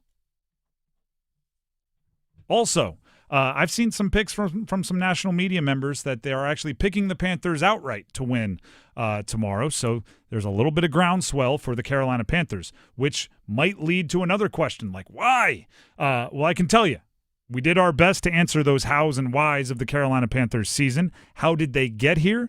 Well, Dennis Cox put together highlights and a little narrative story for you that in 10 or 12 minutes should answer all the questions you have about how the Carolina Panthers were able to make the postseason and reach this point this year. Enjoy. The season started off with optimism. Second year with the coach, the quarterback's improving, a first-round wide receiver going into Jacksonville. Hopes were high, and then this happened. Bryce, eyes downfield, throws, the ball is tipped and intercepted by Jacksonville. Young in the pocket, steps up, has room to run. 35 stumbling, ball came out at the end. He fumbled. And Jacksonville recovered the fumble. Man, it's been a tough first half for Bryce Young. You know, I was excited about having a balanced attack today. The run game started off really well, and we just weren't able to complement that and continue the drives, because of the turnovers. But week 2 was going to be different, a chance to reset, maybe start over. Arizona was the same. Young has those two young wide receivers, McMillan, but they give chase. Football is loose. What's the call here? Is that a live football? Touchdown! Here they come on 3rd and 11. Young is blown up, and it is picked. Oh, my. Intercepted by Browning. And more disaster for the Panthers. I love our guys. I love that we battled all the way to the end. Nobody quit. Everybody did what they were supposed to do. As we started to close the game, we have to be able to find a way to play that kind of football early on. Carolina comes back home, Bank of America. The defense plays well, carries them, and they finally get a win. Penix the snap, looking right, now checks down left. Oh, yeah! Intercepted by Damani Richardson, who walks it in for a touchdown. Now Shaw Smith-Wade. Penix fires, intercepted, near sideline, Mike Jackson, he's got the 40, midfield, outside the numbers, 35, breaks a tackle at the 30, stops on a dime, Go the other way. and now finally he goes out of bounds at the 30-yard line. After their first win, the Carolina Panthers have a chance to build, go to the next week with some excitement, and then New England. When it's a full team effort like this, I have to put that on myself. I have to look at how I'm preparing the team, how we're going about our work. I have to look at that and compete to find an edge to get these guys to work together, to focus, so we can get the execution that we're seeing happen in our processes. But this is the only way to work through these things, is to go right back to work, to attack it head on. And, with the guys, I told them in the locker room, like, hey, a loss is a loss. We got to look at this stuff. We got to look in the mirror and figure out who we want to be as a team, so that we can get the execution that we're calling for and that we're looking for. Coming back home against Miami, it felt like the beginning of the season again, at least the way that game started. Young just dropped it, and Miami's got it. Miami's got the football. Young just dropped it, and Bradley Chubb said thank you. Play action. Young steps up in the pocket. His pass is picked off.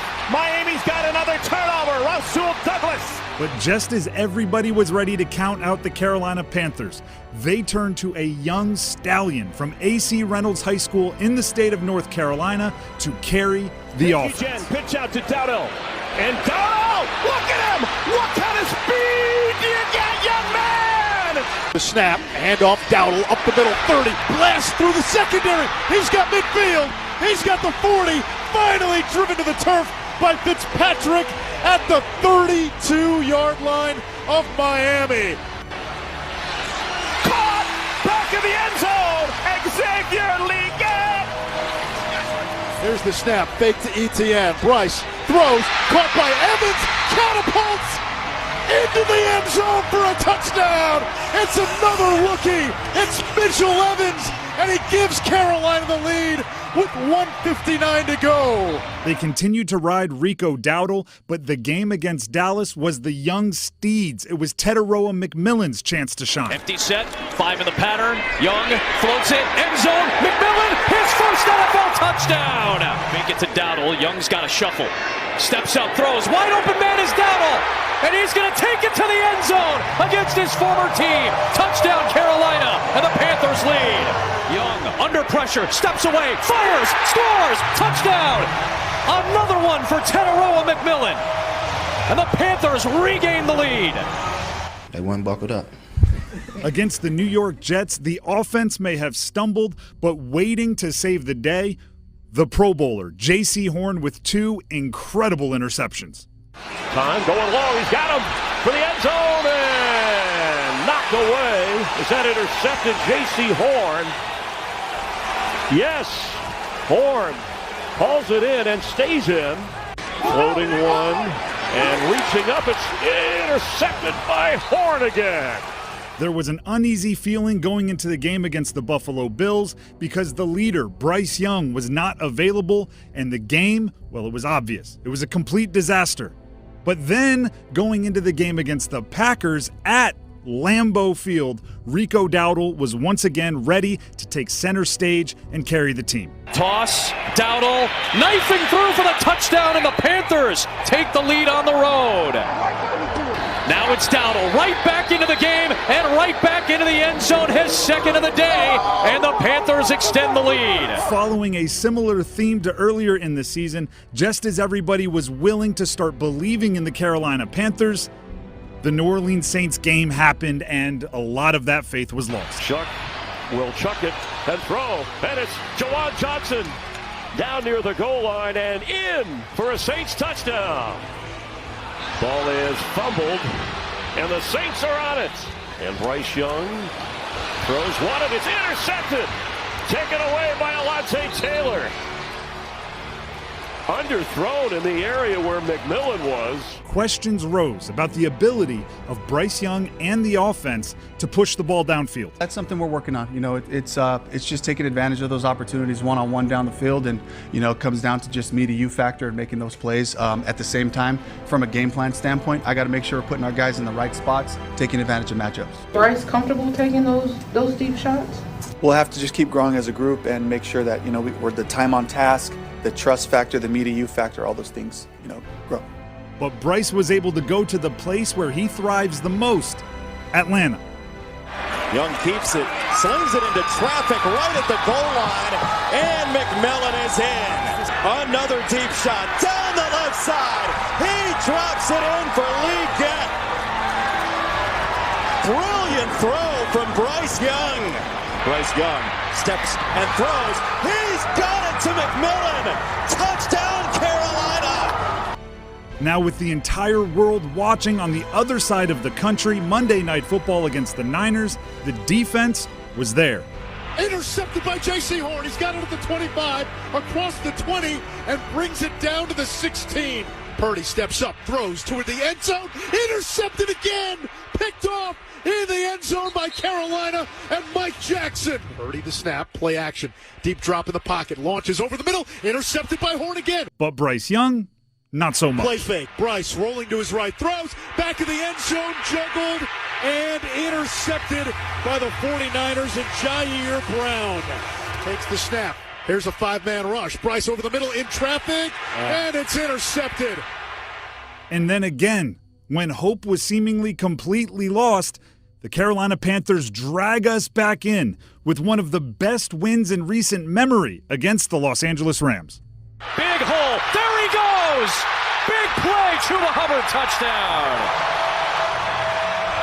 Panthers answer. Four-man rush.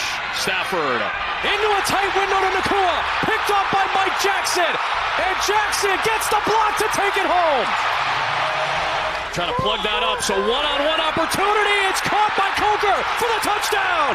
His first of the year. On this crucial fourth down. Young, McMillan, got it!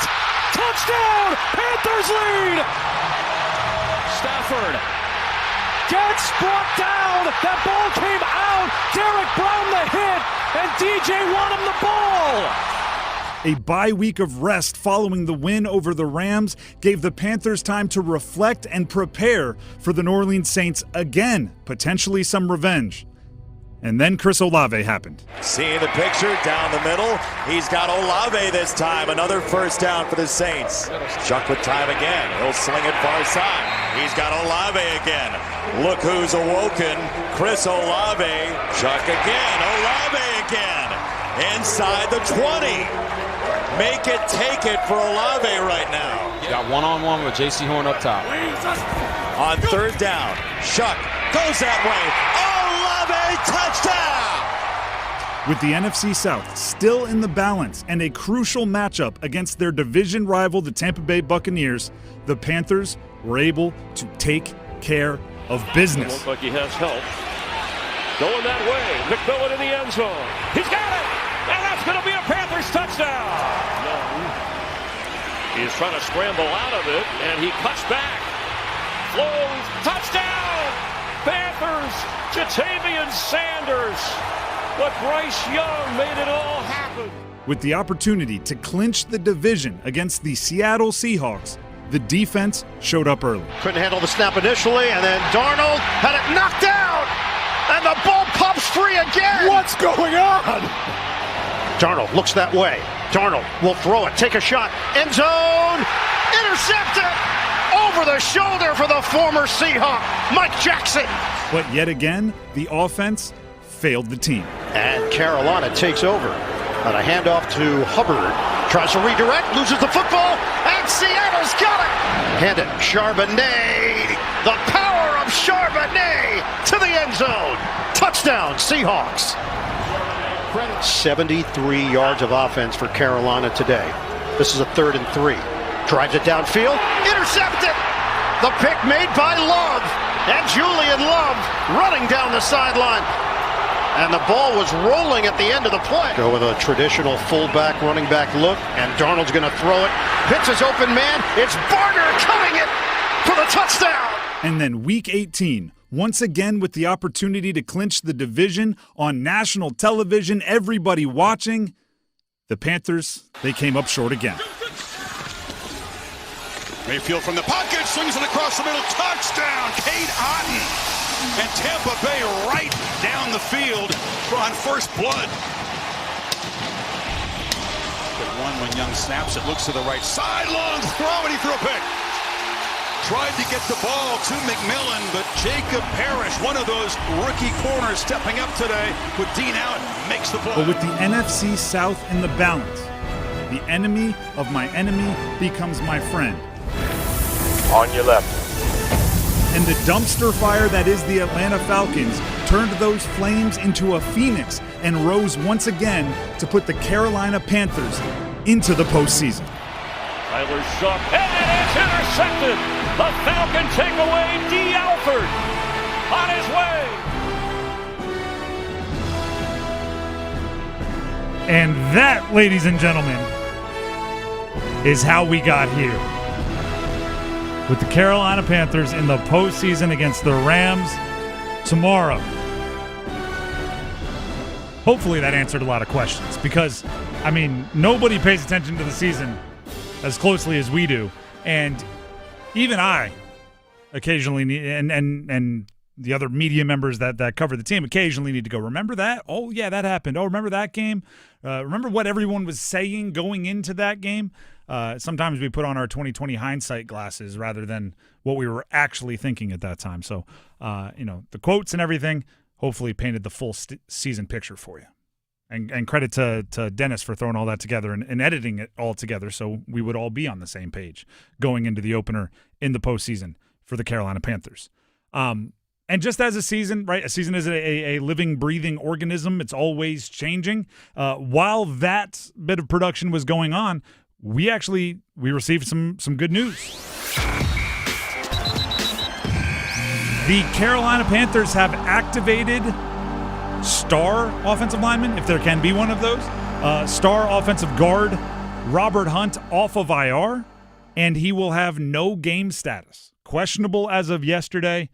No game status, meaning not questionable, not probable, none of those things. He's as far as I'm concerned, that means he's good to go, right? And he will be playing and expected to start versus the Rams, which is a huge step up, assuming he can be some semblance of himself. That is a huge step up on the offensive line for the Carolina Panthers. You don't sit him down, or you don't activate him to sit him down. That's true, too. You don't activate the guy if you're just going to sit him down. How much of a bummer would that be? He's healthy and active tomorrow. Yeah, right. No, I mean, that's unless something completely unforeseen or a setback happens in warm-ups or something, I would expect Robert Hunt to be in the lineup and starting for the Carolina Panthers tomorrow. And like I said, that is not to be overlooked. That is not that's nice. That might change the running game that's been struggling the last month. And Canales said it's not going to be a snap count situation. If they're going to activate Robert Hunt to play, he's going to play. It's hard to do snap counts on offensive linemen. You start going back and forth series to series, and it just gets really weird. Chemistry is so important, and then understanding who's next to you is so important. So Robert Hunt, again, every indication he'll be starting for the Panthers tomorrow, which you can add to the list of players who will be in the lineup for the Carolina Panthers tomorrow that were not in the lineup the last time the Carolina Panthers played the Rams, and they were able to get the win. J.C. Horn, Trayvon Merrick, Christian Roseboom, Robert Hunt, all not playing last time these two teams faced off, expected to play tomorrow when these two teams face off. With that as the setting here, I guess they could be one of our choices. It's time to get to the Panthers paw print.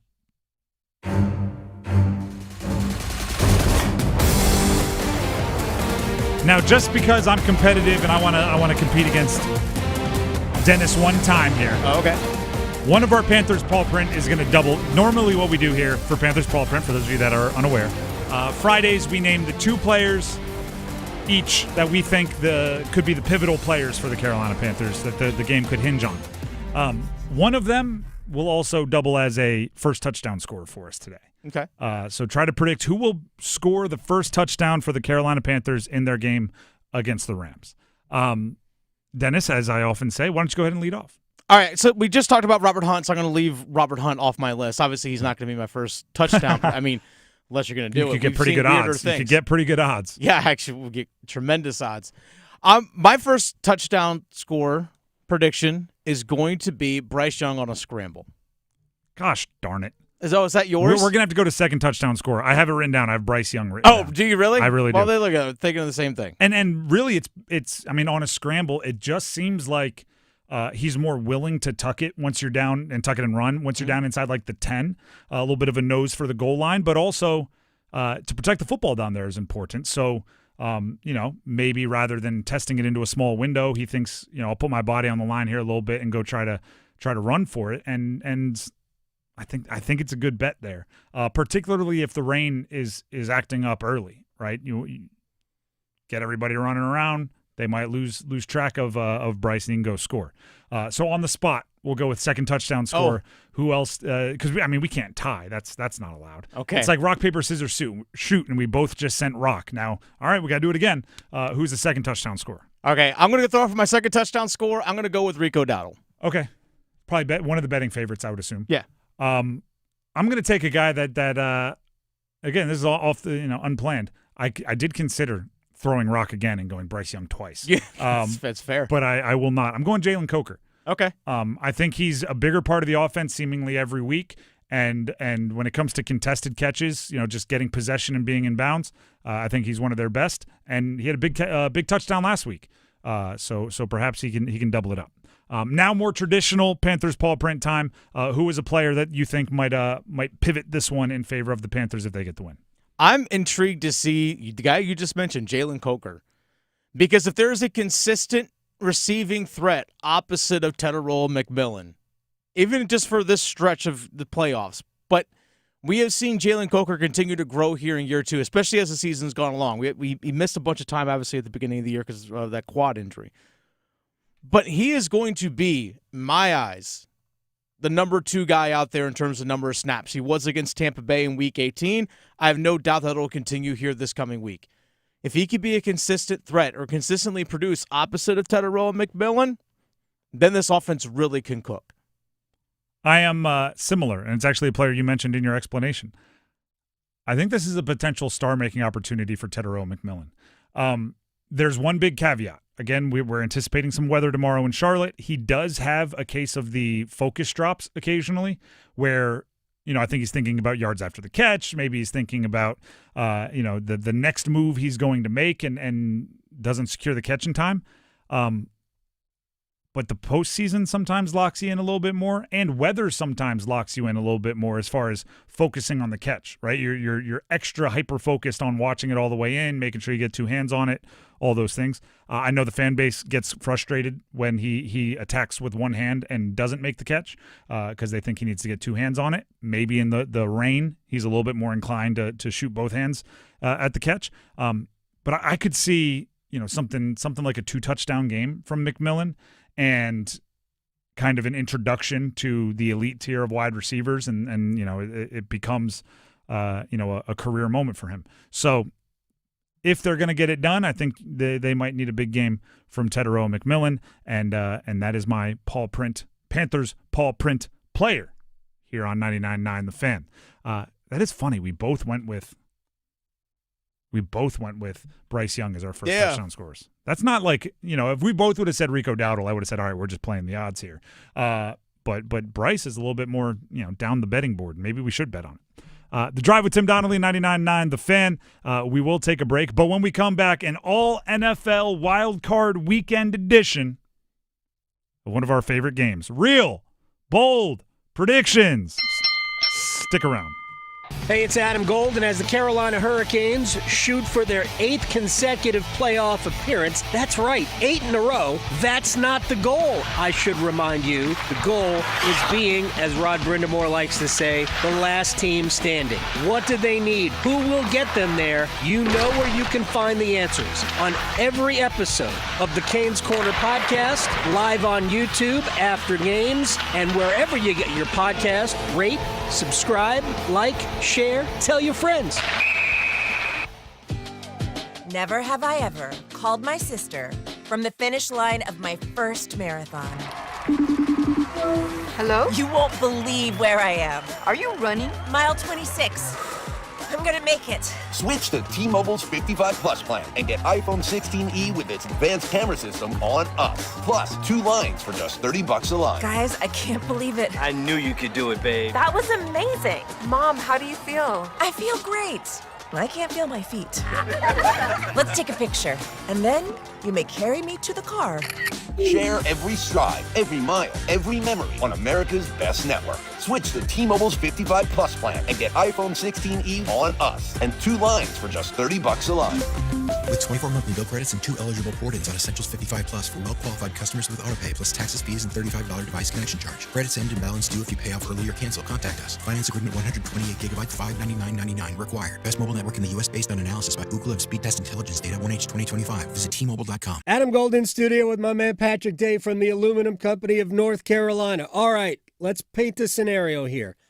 I need windows, but man, I don't have 3 hours to go through the process of deciding what I need, when I need it.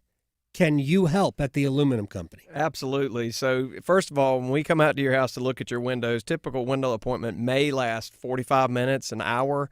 We're certainly not going to make a 4 or 5 hour commitment to talk about windows. We're there to help. Serve dinner last time. Right. Listen, my wife always says, I talk to my wife all the time when we have salespeople, whatever we're doing. And my wife, I tell her all the time, I can't stand salespeople. And she laughs. She's like, you are a salesperson. I'm like, well, the difference is I'm just having a conversation trying to help people get what they want. I'm not there to pressure you. I'm just there to help you get in and out. And it's a pretty quick appointment. It's pretty efficient. So we're there to help you and make it quick. I can vouch for that. The Aluminum Company of North Carolina, online at aluminumcompany.com. What's this? We're expanding the North Carolina Education Lottery Winners Club. That's a pretty big wrecking ball. Well, with all these new scratch-offs, this place is going to be packed with new winners. Okay, let's go ahead and knock this wall down. This is where we're putting the polo field. Whoa, patience, Trixie. This month's tickets are loaded with $90 million in total prizes. The Winners Club awaits. Must be 18 to play. Approximate overall odds of winning range from 1 in 3.35 to 4.68. Problem gambling helpline 877-718-5543.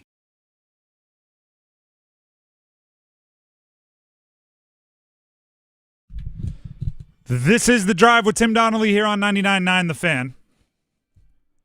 Little bit of housekeeping before we get to real bold predictions. 99.9 The Fan and the Carolina Ale House are hosting a playoffs watch party tomorrow. That's Saturday afternoon, where you can join Paul Ihander from here on 99.9 at the Wake Forest location of the Carolina Ale House for the Carolina Wildcard game at 4:30. While you're there, grab a drink. They have specials every day of the week. Grab some food, hang out, cheer on your favorite team. Paul will have some things, some stuff, some swag, some merch to give away at halftime. So enjoy that. So bring the whole family, right? It'll be a really fun atmosphere for the playoffs watch party at the Carolina Ale House in Wake Forest with Paul Ihander tomorrow afternoon. And Carolina Ale House is just a great place to watch a game, right? If you want to have all the televisions and the food right there and it's completely acceptable to be a fan. You can yell and hoot and holler and scream and not feel like you're in a library of any kind. It's a fun place. So go ahead and check it out. Wake Forest Carolina Ale House for the watch party. Paul Ihander will be there tomorrow. Also, later in the evening tomorrow, there will be a hockey game. The Carolina Hurricanes are hosting Seattle, and that's at 7 o'clock. So you can hear that right here on 99.9 The Fan, as well as the 99.9 The Fan app. Now, housekeeping is done, so we can get to the fun stuff. It's time for real bold predictions. Those sounds that you just heard, we call it the bold enough beep, I think will work, or the not bold enough buzzer. Help us decide and make sure that our bold predictions are really bold, real, authenticated, certified, rather than other places in sports media where they do bold predictions and they're not that bold, and then they take credit for getting their bold predictions right. And it's like, well, that wasn't bold in the first place. So I have to earn it. The way it works, I'll give you what I think is a bold prediction. You'll either hear the bell or the buzzer, the beep or the buzzer. If I get a buzzer, I have to make it bolder on the spot until I hear the beep. You'll see. It's easy. You'll catch on. All, by the way, today is themed. They are all NFL Wildcard Weekend bold predictions. And we will we'll go in reverse order because they did put the Carolina Panthers in the early Saturday slot, which is not traditionally the primetime spot. And I want to finish with that. So we'll save that for the end, which means we're going to start all the way on Monday.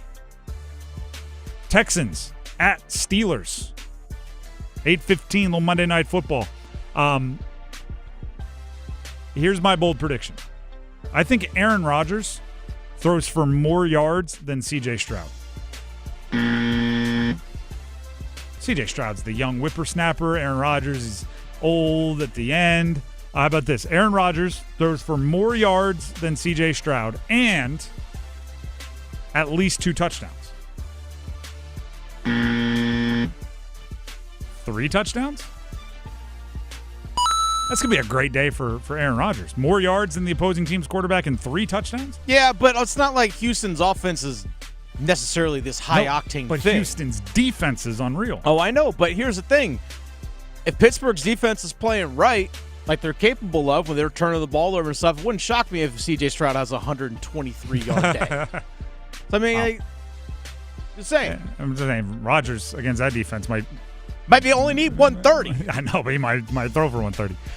No, I think it's swan song time for Rodgers. I think any ammunition he has left in his career, he's going to try to make this run memorable and perhaps sunset time on a legendary career.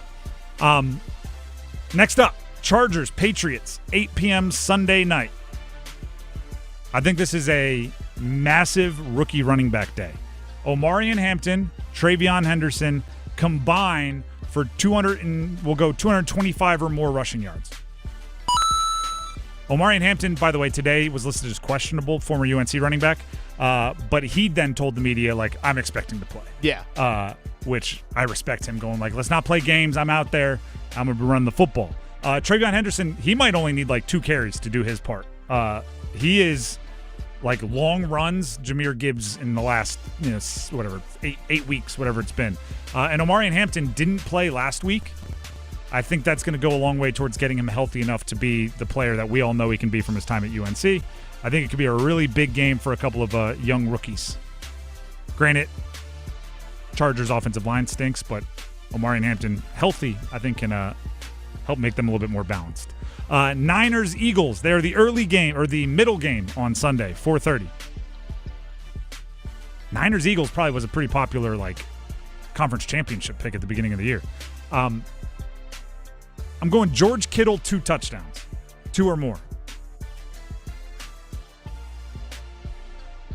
I don't even know. I was going to say, what is to think about there? I thought that was a Godfather offer, and one you couldn't refuse. Kittle's battled a little bit of nagging injuries throughout this year. Has 7 touchdowns, but I think he is even with all pros and all this, I think he's wildly underrated. I don't know if anyone has suffered more from the fact that Travis Kelce played for Andy Reid with Patrick Mahomes and then dated Taylor Swift than George Kittle, because there's a world where he's the tight end of this generation, especially when you mix in blocking. And then you add in that seemingly everybody else on the Niners is kind of banged up. Christian McCaffrey is obviously on his 7 millionth touch this year. They just keep giving him the ball. I think Kittle's in for a big game. And if the Niners win, everybody pay attention to the drama that's going to come out of the Eagles. A.J. Brown, cryptic messages, weird quotes from Jalen Hurts. Nick Sirianni might cry. Who knows? Next game, Bills at Jags, 1 p.m. Sunday.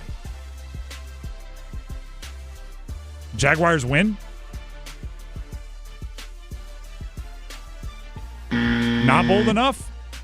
Josh Allen is like, everybody's giving him all the love. Oh, there's the other guys that he's always competing with aren't there. It's his turn. He's going to go get it. If not now, then when? I'm saying he doesn't win any, and that's not bold enough. Have you seen their defense? I don't know. Yeah, exactly. Are we believing that much in the Jags, though? I'll go. They're at home. Jags win. Yeah, so are the Panthers. Very true. So are the Steelers. Jags win. Travis Etienne, receiving touchdown. Trevor Lawrence has played a lot better this year, but a lot of it has been Liam Cohen scheming some stuff up. And Etienne he's been catching more passes, especially down there in like the 20 to 30 yard range, like almost in the red zone. And he scored a good amount of touchdowns. I think he had a 3 receiving touchdown game, definitely a 2 receiving touchdown game. So give me the Jags to win and Etienne to score through the air. Gosh, that feels really, really bold. Feels exceptionally bold. Next one, we have Packers at Bears. Little divisional game here. 8 p.m. Saturday night. That's following the Panthers game. Jordan Love, 3 or more touchdown passes. Thank you. I didn't know where I was going to go without that one. I think it could be like a little star making for Jordan Love. There's a lot of jokes out there like, oh, Malik Willis's shoulders hurt, so they're going to have to play the backup Jordan Love. I think he's like Michael Jordan looking at the iPad. I think he's taking that personally. And he and Matt LaFleur are going to scheme it up, and it's going to be a win for the Packers. That one's basically a pick 'em, by the way, on the gambling lines I saw earlier. That should be a good one. All right, let's get to the Rams at Panthers, 4:30, starting things off tomorrow. Tedero McMillan scores a touchdown. What about 2? That's not bold. What does he have, 6 on the year? Tedero McMillan has, actually, how about this? 2 touchdowns, one of them from at least 30 yards.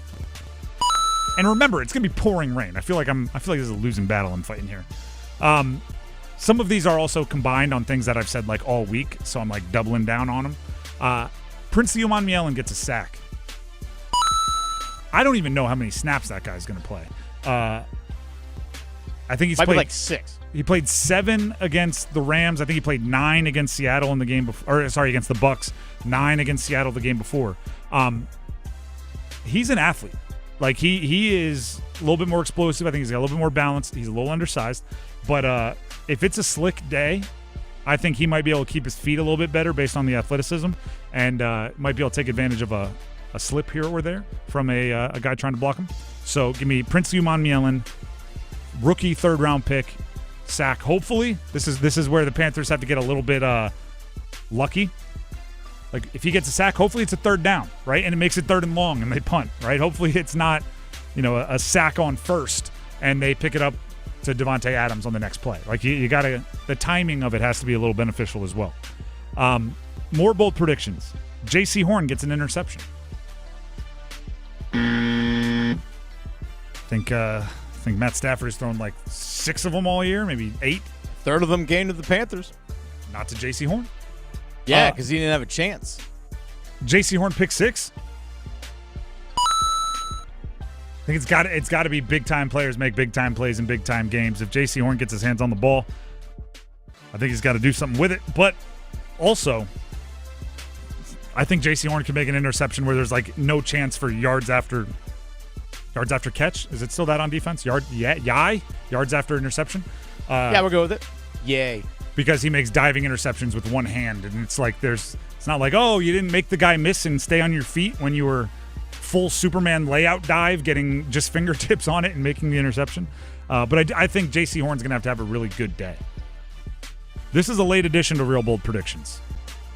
And I say this occasionally when we do Real Bold Predictions. Sometimes I flip the game on Dennis since he is the judge. I'm going to move up in small increments here and see what you think is bold. All right. The Panthers running game totals 80 yards in the game. 85 yards. 90 yards. That's all it's going to take to be bold. Yeah. That's the way all they've been playing, good Lord. That's all it's going to take to be bold.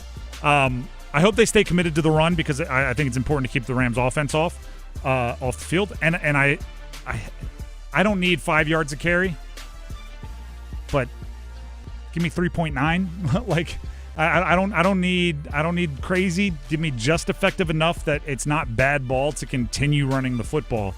And I'll give you your 22 carries if that's what it takes to get 80 yards. You know what I mean? Be consistent with it. I'll give you your 25, 27 touches if that's what it takes to get 100 yards. Again, I don't need anything crazy, but I think that it makes the rest of the offense so much more effective. And I don't, especially if it's Chuba who's kind of riding the hot hand. I don't expect a 40-yard rushing touchdown. But if you can keep a defense honest enough that the 40-yard touchdown can come through the air, you've done your part. So that's a bit wishful thinking there at the end as well. I thought I would have had to go into like 110 to get bold. Took 90. That says what this running game has been doing. That's it for Real Bold Predictions here on The Drive with Tim Donnelly on 99.9 The Fan. If you want to run some of your Real Bold predictions through the checks and balances system we have here, you can always send them to our YouTube channel, 99.9 The Fan. We have a live stream. There's a comment section down below. If you want to go ahead and comment your Real Bold predictions. Dennis will let you know if it's a bell or a buzzer. How about that one? 99.9 The Fan on YouTube. Subscribe while you're there. I didn't even make a prediction. No, it's for the people out there. Tell them to bring your takes. Yeah, just preemptively. No. The starting five is up next. Don't go anywhere. Coming up here on 99.9. The Adam Gold Show. I've been saying for a while we got to find out what we've got in Brandon Bussey, and the only way to do that is to see how he bounces back from adversity. Well, the start against the Canadiens has provided that adversity, and now we'll see going forward how he reacts. Does he bounce back and play great in his next start? Does he string a whole bunch of great starts together? Then we'll know. The Adam Gold Show, weekdays starting at noon on 99.9 The Fan. With the new IHOP value menu, $6 is all it takes to go to your happy plates, where stacks of pancakes with bacon and eggs are just $6 every day. French toast, sausage, and eggs are, you guessed it, $6. And fluffy omelets come with a side of pancakes and only cost $6. Go to your happy plates every day at IHOP. $7 in some locations. Available every day for a limited time at participating restaurants in the U.S. Hours may vary. No substitutions. Not valid with other discounts or promotions. Prices may vary. Hey, it's Amanda here, back again with my friend, Coach Pete. Coach, I'm not going to lie to you. I'm scared of what's going on in the market, in the world. What's your advice for someone who's got money in their portfolio right now? Everything's scary, and we're in the information age, so we hear so much more about things we never heard of growing up. You know, when we grew up, the way you got the news was out of the newspaper. Now it's all over the place, and then you have to say, is it real news or fake news? And where's the story coming from? But the real story is the money world is scary, and a lot of people are not set up properly to approach retirement or actually go into retirement because they don't have lifetime income, Amanda. I don't. I'm not ready. I know I'm not quite there yet, but at the same time, I have so many questions. That's why it's important to sit down with someone like yourself. Anyone with a 401k right now, you need to see what kind of income you can get for life. We can do that for you. For the next 10 callers, we'll do it at no cost or obligation. 919-794-7900. 919-794-7900. Or text Amanda to 600-700. Amanda Daughtry is a paid spokesperson. Investment advisory services offered by Capital Financial Advisory Group, a North Carolina registered investment advisor. When sleep isn't working, everything feels harder. Your health, your patience, your focus, even your relationships. I'm Megan Giggling with Parkway Sleep Health Centers. Too often, people are told to wait months or even years just to talk to a sleep specialist. But untreated sleep problems don't wait. At Parkway, care begins within weeks with home sleep studies and fast, coordinated support so people can move forward instead of staying stuck. Better sleep changes everything. Parkway Sleep, your fastest path to better sleep. Start today at parkwaysleep.com. Sound sleep, sound health. This hour of the Triangle Sports Leader is powered by Ritchie Law Firm, injury lawyers. Ritchie Law is on top of it. Go to ritchielaw.com. That's ritchielaw.com. Broadcasting live from the Lenovo Studios. WCMC HD1 Holly Springs. 99.9 The Fan. The Triangle Sports Leader. I'm WRAL meteorologist Kat Campbell. Tonight will be mild, 59 the low with a small chance for rain. Saturday, 75 degrees the high. It's warm and windy, but with a lot of clouds. Rain chances ramp up, especially during the afternoon and evening hours. It'll be much cooler and still windy Sunday. 5 o'clock check of your money. Dow Jones at the closing bell today, up 238 points to 49,504. It's 5 o'clock. Time to serve up the biggest sports stories of the day. Here comes your starting five. This is The Drive with Tim Donnelly here on 99.9 The Fan. Happy Friday, everybody. It's Friday at 5 o'clock. If you work that old 9 to 5, Let's Monday go. through Friday, you've made it to the weekend. You did it. And it's not just any weekend, everybody. It's a special weekend, and that's where we will start the starting five at number 5. Count them. 1, 2, 3, 4, 5. It is NFL Wildcard weekend. NFL playoffs getting started. You want to know what's crazy? This is we'll talk about the games, and there's some real heavy hitters, and it's going to be a really fun weekend. On this day, something like 50 years ago, like a long time ago, John Madden was the coach of the Raiders when they won the Super Bowl. They won the Super Bowl on January 9th. That's what the NFL calendar used to be. Now, we haven't even started the playoffs yet on January 9th, and the Super Bowl isn't for a long time. So just be happy that the calendar has worked its way into a format that we aren't done with football tomorrow like they were all those years ago. The action. Texans at Steelers. Or actually, we'll go in regular order now. Rams at Panthers are the leadoff hitter. Got to start with a bang, Carolina, and we'll talk more about that game coming on. Packers at Bears, 8 p.m. Saturday night. We'll know if we're hate watching that, jealous watching that, or if we are just happy and giddy and watching who else is going to advance. Bills at Jaguars start things off on Sunday at 1. Niners, Eagles, 4:30 p.m. on Sunday. Chargers, Patriots Sunday night, and then Texans, Steelers on Monday. It does feel like there's a chaotic nature to this year's postseason. There's all of the mainstays, right? We used to, as recently as last year, it was always all right, we know Mahomes and Allen and Jackson. We know some of these that are going to be there. And then there's a couple random wild cards, couple of who knows. It seems like everybody's a who knows. Everybody is you might. You have the Steelers. That's normal. But with Aaron Rodgers, that's not. Right? It's you have the Patriots. Well, if this were a decade ago, that'd be normal. This is a team that was drafting in the top 5 last year. And they're taking on the Chargers, which Justin Herbert, fell off a wagon at the midway point because of the injuries to the offensive line. Niners, Eagles, I talked about it earlier. That would have been, if you told me that was at the beginning of the year, the conference championship game, I'd go, all right, that makes sense. They're playing wild card weekend. The Jaguars are hosting a playoff game. Liam Cohen, how long ago does Duval? How long ago does that seem? God. What about the Bills? This is not a joke. I think this is the worst Bills team that Josh Allen has dragged to the playoffs in the last 4 or 5 years, and they might have the best chance of actually making it to the Super Bowl because of the chaotic nature of the rest, right? There's no gigantic juggernauts that they have to go try to track down and beat. And then maybe the most chaotic of them all, the Carolina Panthers are in the postseason with a losing record. So I guess what I'm saying is a single elimination tournament is always kind of crazy. This year, it feels even crazier. So buckle up and get ready. Right? Buckle up and expect the unexpected. Caleb Williams and Jordan Love throwing for 4 touchdowns each in an absolute shootout. I wouldn't be absolutely flabbergasted by that. But if you told me Caleb Williams turns it over 3 times and Jordan Love turns it over 4 and it's 13-10, I wouldn't be that crazed by that either. And it seems like every game has that. right? You usually know if Mahomes and if Patrick Mahomes and Josh Allen meet up in the postseason, it's going to be really well played. It's going to be down to the wire. It's going to be exciting. You're pretty confident it's not going to be a game where they combine for like 6 turnovers.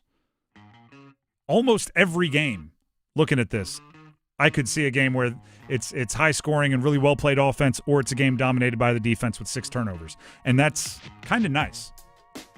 I don't want this This is a good change-up. I don't want this every year, but it's a good change-up. To use another single elimination tournament idea, March Madness, most of the time, I want blue bloods, right? I want good teams, future NBA players, really well played basketball. If occasionally they want to throw like 2 12 seeds and an 8 seed up there, I'm in. Like, just give me the chaotic, not every year, but occasionally.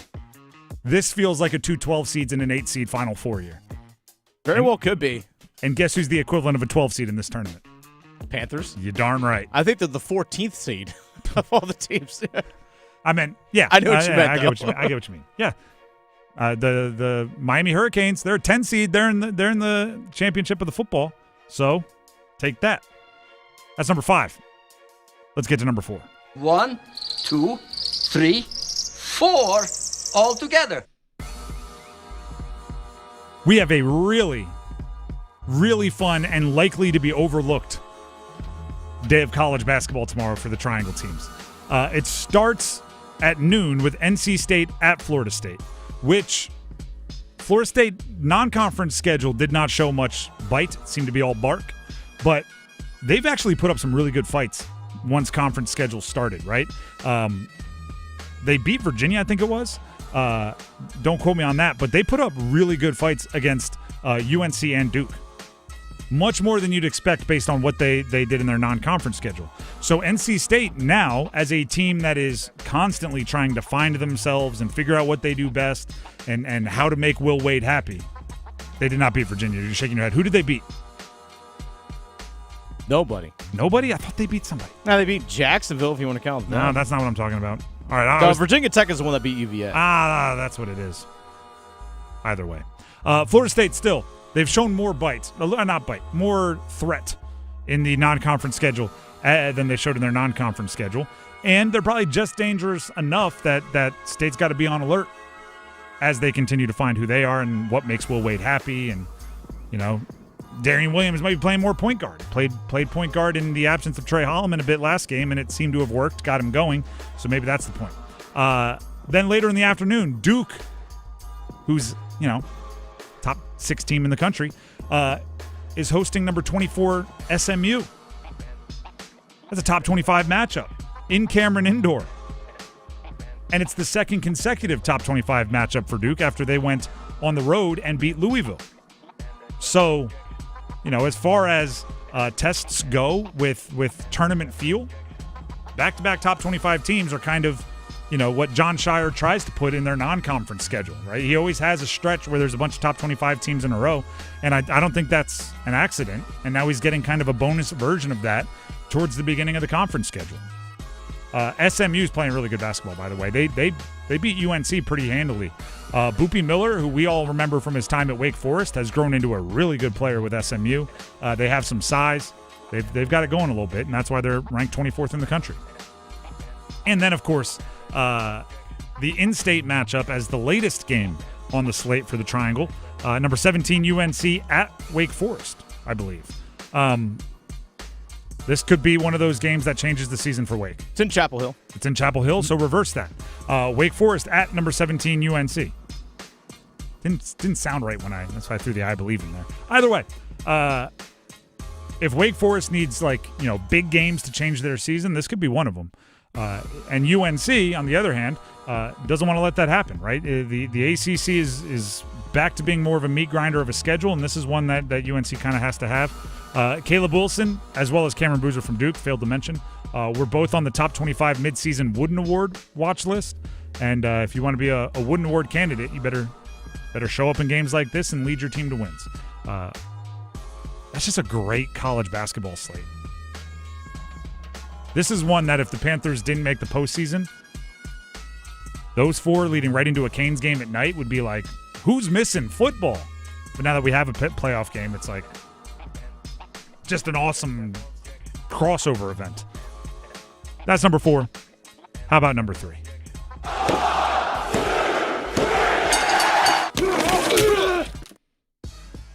College football playoff national championship will feature the Atlantic Coast Conference. Let's go. Miami Hurricanes beat Ole Miss last night in a really exciting game.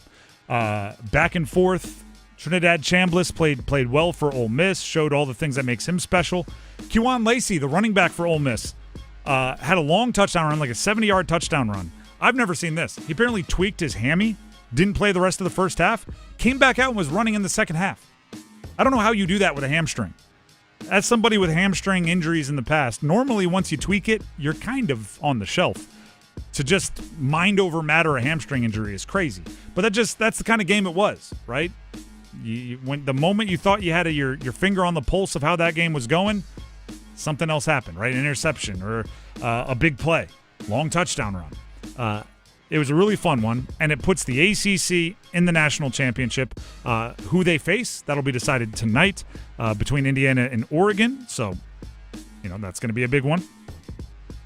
But also, not only did the ACC punch their ticket after all the hate, all of the negative talk about the ACC this year, not only did they punch their ticket to the national championship, we now have to ask ourselves this question. Is the ACC not looking back at the last 20 years, going back to like 2006. Actually, let me bring up my notes.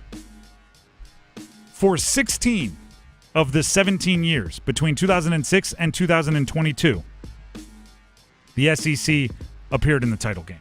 16 out of 17 years from 06 to 22, the SEC had at least one, and sometimes two, teams in the national championship game. Since the playoff has expanded, and you actually have to win your way into the national championship game, there's been 3 straight years without an SEC team playing for the title. So perhaps, just throwing this out there, perhaps the committee who was just arbitrarily choosing who was going to be in the most high-leverage games was choosing incorrectly once we got to settle them on the field. And maybe the SEC was just a pretty solid power conference with really good marketing and really good narratives. Maybe. I was just floating that idea out there. Maybe. I mean, what they're doing now is they're giving me – this is the vibe the SEC is giving me. Like, no, we're really smart. We're just bad test takers. Like, no, we're actually much better football teams. We're just bad at winning games. Right? Makes sense. It's like, oh, yeah, you mean you're really smart right up until – this is an old Tosh, Daniel Tosh stand-up. You're really smart right up until that thing where we test what you know. Like, oh, you're the much better football team right up until we play football against you. If you look at what the SEC is doing against non-SEC teams this bowl season, it's embarrassing. And if you look at what the ACC is doing, it's really good. I think they're 9-4, something like that. Now, obviously, Miami's doing their part, but hey, yeah, your best teams have to do your part. Take that, huh? Take that, Notre Dame. Yeah, that's the other thing. I have a friend, went to middle school or part of high school with him. He played at Notre Dame. I'm not going to put his name out there because he's in deep right now. But he was on an all-time hater run last night. Because he kind of planted his flag and Miami doesn't deserve to be in the CFP, like way back when the committee made their decisions. Last night, I mean, just Miami would score a touchdown and immediately he'd be posting like, did nobody see the left tackle move? Did nobody see the false start? And I'm going like, dude, just let it go. You got it. There's too much hate in your heart right now. You just got to let it go. That was the Hail Mary at the end was defensive pass interference. I'm going like, have you ever seen a Hail Mary? They're all pass interference on both sides. No ref has ever called that. No. That's definitely should have been a touchdown. Award him the touchdown. I'm just all-time hater moves from some Notre Dame faithful. Yeah, and also, by the way, Miami beating 2 SEC schools as well as the reigning champions in Ohio State on the way. Take that. Take that, SEC. Yeah. Oh, yeah. Hey, Notre Dame, did you beat Miami? No. Oh, no, you didn't. No, you did not. Drink your tears. They also lost to what? Was it Texas A&M? Yeah. They're not Who that, Miami beat. There you go. Not that special. Not that special at all. Cool, you have a gold helmet. Well, don't do that. The helmets are cool. Like, I mean. I know. Let me have my moment. But Miami's got like a cool hand signal, right? The U. That's a Yeah, thing. they do. Yeah. I was throwing it up last night. Michael Irvin and Ray Lewis were going nuts on the sideline. I don't really get that. Well, they're might have been some things involved. I don't know. That's what the people are telling me, but I don't know. I just know that they were having a good time. When Michael Irvin, it's one of the weird, like every time they win, he takes his belt off and he just goes in like, belt 2A is what they call it. He just smacks like water coolers and stuff after the game. He's an older gentleman. I don't know. It's wild, but Miami's riding some waves. That was number 3. Hopefully they can get it done in the national championship as well. Let's get to number 2. Just the two of us. Jankowski with a strong one. He scores! Mark Jankowski! Yeoman's work to the front of the net, and he ties it at 1. That had to feel good for Mark Jankowski. Draws into the lineup, scores a goal to open the scoring for the Carolina Hurricanes last night. Canes go on to win 5-2 over Anaheim. For more of the details on that one, here's 2 minutes of gold with our very own Adam Gold. Hey, it's Adam Gold, and I've got 2 minutes for 2 months and 2 days between 2 points that Freddie Anderson won for the Carolina Hurricanes. And it's all brought to us by Parkway Sleep. They will help you get good rest faster with the care you deserve. It has been 9 weeks, 63 days, 2 months and 2 days between victories for Frederick Anderson. I don't even know where I was when Anderson last won a game, but right off the hop, Carolina gave him work to do. Now here comes a chance for Anaheim, short-handed, shot right on, save Anderson as he robs Granlund.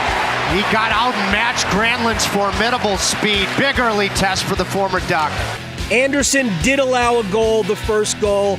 It was absolutely not on him. It was a 3-on-1 right out in front. It was the longest 3-on-1 I'd ever seen. Anyway, Anderson made 2 or 3 really good saves early. That game could have been very different after one period, and Carolina eventually grinded out a win that they had to have. Jankowski and then Stankoven, they just figured out how to get it done. Hey, Jalen Chatfield got his first goal of the season. But at the end, even though Anderson only faced 13 shots and the score was already 5-2, this was big. And Mr. Anderson with the save on McTavish. An exclamation point for Frederick Anderson. His eyes, just like you saw in this save early in this period, you could tell he was not going to be denied a victory tonight. On a personal level, it would not have mattered had the goal gone in because 5-3, there were only a handful of seconds left in the game. Carolina was never going to lose the game. But for Anderson to finish off a really good performance with an excellent save, that mattered to him more than anything else. It's proof that Anderson isn't in the rinse cycle. It's proof that he can still be a good goalie for this team. Brandon Bussey's the one, but Freddie Anderson is the other one. And he's going to have to play well if Carolina's going to go as far in the regular season as this team can get. And the truth is that they can win the East if Freddie Anderson plays well. Congratulations. 2 points in the standings. It had been a minute since Anderson had produced that. Parkway Sleep Health Center. Sound sleep, sound health, sound off for the Danish Prince. Thank you very much to Adam Gold for 2 minutes of gold, all about the Canes win last night over Anaheim. They'll be playing again tomorrow against the Kraken. Seattle will be in town at 7 o'clock. You can hear that game right here on 99.9 The Fan. And I will second that it was pretty nice, pretty relieving to see Freddie Anderson have a good game, even on low volume of work. You're going to need him, right? It's you're gonna need more than one goalie. Brandon Bussey, he's been an AHL goalie for years now, and who knows how the rigors of a long NHL season are going to impact him. You are going to need Freddie Anderson to play well, to achieve the things that the Canes want to achieve. And you could tell. I mean, some of the quotes and the post-game comments and everything coming out of that locker room, they would say, we know how good Freddie is, and we knew it was going to – I understand everybody knows and likes and has seen him perform well. It was still really good to actually see it, right? Even if you expected it, it was still really good to actually see it. That's number 2. Let's get to number 1. The one! Rams crowd the line of scrimmage with a one-high safety look. Bryce off play action. Has time in the pocket. Throws downfield for McMillan. Makes the catch at the 20. He's got the 10, the 5. Touchdown, T-Mac. Touchdown, Carolina. And the Panthers take the lead with 6:34 to go. The Panthers are in the postseason against the Rams tomorrow at 4:30.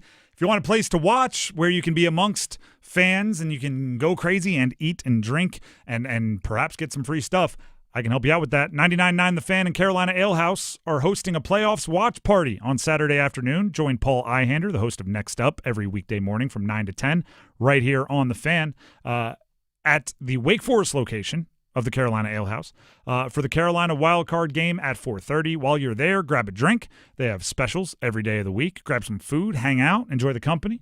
Paul will have stuff to give away at halftime. That's the free stuff I was talking about. So go ahead and bring the family Saturday afternoon for our playoffs watch party at the Carolina Ale House in Wake Forest. The Carolina Panthers are taking on the Los Angeles Rams in the postseason. Dennis, I'm putting you on the spot. I will also put myself on the spot to answer when I'm done. But I need an if-then statement. And this could be the most important if-then statement of the year. If blank happens, then the Panthers win and advance. They survive and advance in the single elimination NFL playoffs. If Carolina is +2 in turnovers, they win. That's a good one. I'm going with this. If the Carolina Panthers rush 4, I'm going to go 125 or more. I don't think it can't be a normal rushing game that they've had. I think they need to be able to move the chains. They need to pick up first downs. They need to keep the clock running, particularly in what might be a weather game with some rain and things where an already not the most trustworthy passing game in the league might even be less consistent because, you throw in wind and rain and every passing game takes a couple steps back. The running game just becomes super important. And I'll put this out there. I said 125. I almost said 150. I think the running game has to be really, really effective, or at least really, really voluminous. They have to run it quite a few times. So I'll put 125, but I considered throwing more, throwing a higher number out there, not throwing more, right? Just turn of phrase, not passing the football. And then I've said this a million times. I'm going to say it probably 5 more times in the next 40 minutes before we get out of here. This is all gravy, Panther fans. This is all extra. This is all the part that you should just enjoy. If things go poorly, and they might, it's not the end of the world. You're ahead of schedule. You're not supposed to be here. You've already taken, 3 steps forward from where you were last year just by being in the mix for a postseason game at the end of the season, let alone making it to the postseason. The lessons you've learned in the loss to Seattle where you thought you could clinch the postseason, or in the game against the Bucs where you knew you could clinch the postseason. The games that you have already played will pay dividends moving forward. And win, lose, or draw, I think the postseason game will pay dividends moving forward. With one caveat, right? You lose by 100, maybe it forces you to shake things up a little aggressively. But vice versa is true too. If you win the game, that doesn't mean that you were a flawless team this year, right? There's a little bit of margin for error on both sides, but man, enjoy it. You're going to have Chris Jackson from Hamilton, the original Washington, singing the national anthem. All indications point to Cam Newton pounding the drum. You're going to have a full Bank of America stadium that I expect to be rocking even in the bad weather. You're going to have Robert Hunt back in the lineup, he's back. activated today. So one of your best offensive linemen who's been out for months is expected back. You're going to have Tedero McMillan at the end of his rookie year having a chance to make an impact in the postseason. I mean, this is all gravy from this point forward. You could be at the ale house with Paul Ihander watching. You could maybe drive up and find some tickets to the game. It's a home game for the Panthers. This is all good. All good. I say that. There's going to be like 2 turnovers on the first 2 drives. Everyone's going to be like, it's not all good. It's all good. I promise you. All good. The Drive with Tim Donnelly here on 99.9 The Fan. If you want to, I'll do this for fun just to give you all a chance to do what we did earlier. We locked in our first touchdown scores of the game. Actually, unbeknownst to us, both Dennis and I did pick Bryce Young as our number one draft pick for first touchdown scores. We then pivoted and went with our second option. Dennis went with Rico Dowdle. I went with Jalen Coker. If you want to predict who will score the first touchdown of the game for the Panthers for bragging rights to let us know you know football, you can head to 99.9 The Fan on YouTube. Go into our YouTube live stream comments, drop them in there. They are time-stamped and everything, so we'll know that you made the prediction before the game. 99.9 The Fan on YouTube. And while you're there, subscribe, check out other videos, all the other content we're putting out. With that being said, it is time to grab some numbers game contestants. Once again, we have Avenged Sevenfold tickets with Good Charlotte at PNC Music Pavilion on August 16th, going to the winner of the numbers game. If you want to win, you got to play. If you want to play, you have to call in now. We need 2 contestants. The number to call is 919-860-5326. That's 919-860-5326 for your chance to win the numbers game and Avenged Sevenfold tickets. Call in now. Numbers game next. Evan, Canty, and Michelle are unsportsmanlike. Something seems amiss between the relationship of Harbs and Lamar Jackson. I understand that nobody wants to blame either one of them for the lack of success they've been able to achieve since 2018, but at some point, something has to change in order to get a different result, and I think that the head coach is by far the easier to make a move. Mornings from 6 to 9 on 99.9 The Fan, the Triangle Sports Leader. Hey, what do you say? John Forsland here for my friends at Buffalo Brothers. I travel coast to coast covering hockey. But when I'm back home, I head to my home away from home, Buffalo Brothers, for the best wings on the planet. You can't beat their specials at all 5 of their Triangle locations. Every pro football game day, you can get Miller Lite Draft for $4.50 and Blue Moon Draft for $5.50. Pet-friendly patio too. BuffBrothers.com. Aw, man, now I want wings. The college football playoff isn't over. Not yet. That epic run, that wild dream, not over till the clock hits 0. Till the stadium shakes. Till the wild things are let loose. Till the trophy is lifted and the confetti falls. This is the national championship. When it's over, you'll feel it. This is the wild world of college football. The CFP National Championship, Monday, January 19th at 7:30 p.m. Eastern on ESPN and the ESPN app. What's this? We're expanding the North Carolina Education Lottery Winners Club. That's a pretty big wrecking ball. Well, with all these new scratch-offs, this place is going to be packed with new winners. Okay, let's go ahead and knock this wall down. This is where we're putting the polo field. Whoa, patience, Trixie. This month's tickets are loaded with $90 million in total prizes. The Winners Club awaits. Must be 18 to play. Approximate overall odds or winning range from 1 in 3.35 to 4.68. Problem gambling helpline 877-718-5543.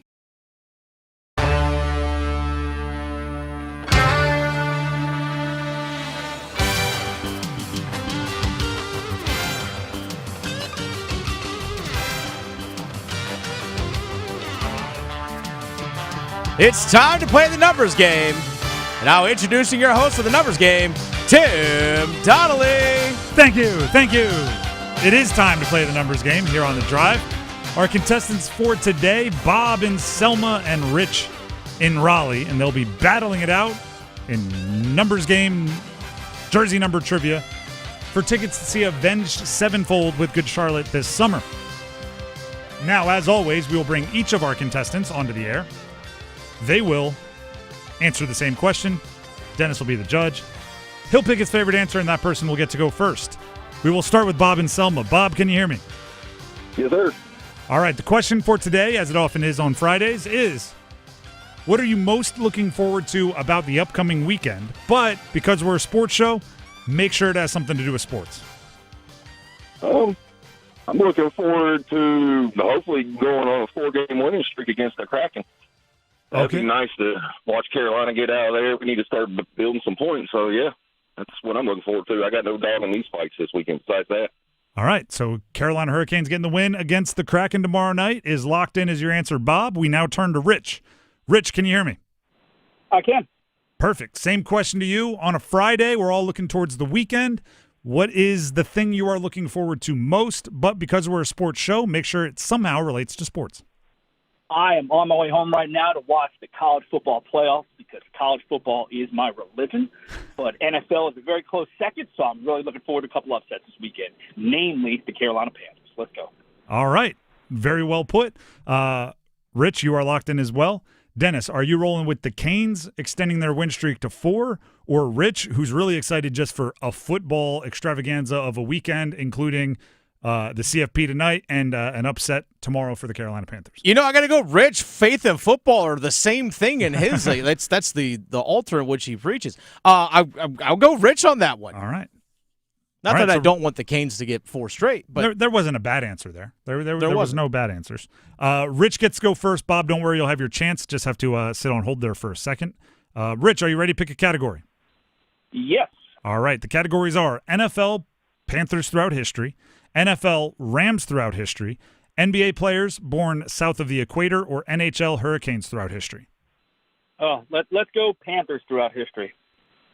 Panthers throughout history. I will give you the team and the player. I will say the team, even though we know it, just to keep it fair timing-wise with some of the other categories. You'll have 30 seconds on the clock, 1 pass if you need it. Do you have any questions before we get started? Nope. All right. Your time will start when you hear the horn. Jake Delhomme, Carolina Panthers. 12. Incorrect. Xavier Legette, Carolina Panthers. 81. Incorrect. Jake Delhomme, Carolina Panthers. 4. Incorrect. Xavier Legette, Carolina Panthers. 86. Incorrect. Jake Delhomme, Carolina Panthers. Pat. D'Angelo Williams, Carolina Panthers. 22. Incorrect. Xavier Legette, Carolina Panthers. 85. Incorrect. Jake Delhomme, Carolina Panthers. 10. I'm not going to lie, that one was tough. That one was a little rough. Hopefully not an omen for the Carolina Panthers. I'm a Jets fan. I'm rooting for the local team, but for both Delhomme and Legette, we were looking for number 17, same number. And D'Angelo Williams, you could just double it. We were looking for 34. Unfortunately, you got a 0. However, fortunately, a tie does go to whoever goes first. So stay on the line. If there's double offers, you are still in the mix here. I had fun either way. Thanks, Gus. Appreciate it. That brings us to Bob. Bob, are you there, and can you hear me? Yes, sir. I can hear you. Perfect. The categories remaining for you to choose from are NFL Rams throughout history, NBA players born south of the equator, or NHL Hurricanes throughout history. We're going to go Hurricanes throughout history. All right. I will give you the team and the player. Give me the jersey number as quickly as you can. There'll be 30 seconds on the clock. You have 1 pass if you need it, and you do need at least 1 correct answer for the win. Do you have any questions before we go ahead and jump in? No, sir. All right. Your time will start when you hear the horn. William Carrier, Carolina Hurricanes. Carrier, 28. Correct. Brandon Bussey, Carolina Hurricanes.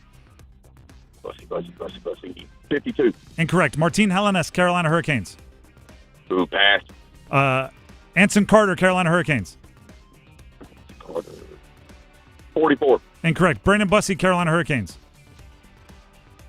28. Incorrect. Martin Helenius, Carolina Hurricanes. 11. Incorrect. I did say you only needed 1 correct answer, and that's what you got, and that's all you needed. Congratulations. Woo. Why be happy about that? Carrier, 28. Brandon Bussey, we were looking for 32. Jelena, we were looking for 23, and Anson Carter, 77. 77 is a weird number that's been passed around a lot in the Carolina Hurricanes. Seems like a lot of random guys were 77. Either way, Bob, you are the winner. Go ahead and celebrate and enjoy those tickets to see Avenged Sevenfold. Awesome. My wife would definitely love that. She loves Avenged Sevenfold. So. There you go. And they're with Good Charlotte at PNC Music Pavilion on August 16th. Stay on the line. Dennis does have to grab some info to make sure you get your tickets. How about that? I hope that is not an omen for the Carolina Panthers. Oh, agreed. I mean, when you throw Jake Delhomme, like that's not. I guess if you're a younger fan, but there's around. You still see Delhomme jerseys around. He's still in a lot of highlight films. There's posters and everything. He's even still like in the media sometimes in the mix around the Carolina Panthers. Either way. I'm not a superstitious person, so I don't believe that had any impact. But, sometimes looking back, you're like, we should have known that was going to be a rough game because of XYZ. Either way, the numbers game every single week, played about the same every single day, weekday. We play at about the same time. We'll have cool prizes. Next week, expect a new prize on Monday, and we'll see how it goes. But an offer and then a single on a on a Friday does kind of start your weekend off a little bit on the wrong side of things. The Drive with Tim Donnelly, 99.9 The Fan. Before we move on, I do want to update official earlier today. This is just kind of solidifying something that we already knew.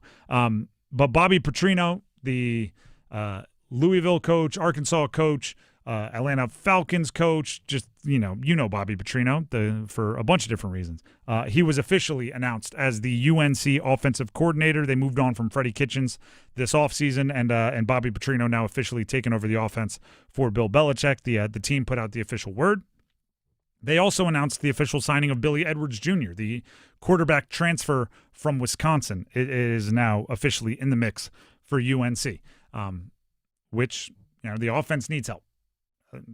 Not mincing words on that one. The offense needs help. Defense made huge improvements as the season went along this past year. Offense, not exactly the same. So Bobby Petrino and Billy Edwards Jr. and the rest of the incoming portal class will be expected to make up big ground. If you need to look anywhere in college football to say, a lot can change in a year, watch tonight in the CFP, the other semifinal, right? Miami won against Ole Miss last night. They're going to the national championship game. Way to go, ACC. Indiana and Oregon are playing tonight for the other spot in the national championship game. And Indiana, Kurt Cignetti has to be the number one, so you're telling me there's a chance example. You know what Kurt Cignetti is going to end up being? He's going to end up being the college football version of Josh Allen. Because Josh Allen, for those of you that don't know, he was not an exceptional quarterback his first year in the NFL. And he was inefficient, and he turned the ball over too much, and all of these things. Now, you could argue he's the best quarterback in the NFL, right? I don't think it's true. I think it's Patrick Mahomes. But you could argue it's Josh Allen. Because of that, every single time a quarterback, particularly a first-round quarterback, struggles early in their career, everybody starts pointing towards Josh Allen, right? You can improve. Look at this. He did it. He's a wild outlier, and it doesn't happen that often. But he's the example, right? It used to be Peyton Manning. Yeah. Peyton Manning holds the record for most interceptions in a season from his rookie year. And then his next year, they improved 12 games or something crazy in the win column. And everyone points, those are so rare. There's one a generation. Yeah, those guys also have an elite trait or two. True. Kurt Cignetti is going to be the version of that, where every time a team is really bad and they hit the portal hard, maybe they change coaches, change coordinators, it's going to be Indiana went from the worst program in the country to making the CFP and winning the Big Ten and all that in a year and a half. It's unbelievable. It's possible because Kurt Cignetti did it and Indiana did it. They also had huge financial commitments behind the scenes. But, yes, it is possible. So perhaps UNC's offense gets Bobby Petrino in there, a host of transfers, and they Kurt Cignetti their way to being the best offense in the ACC next year.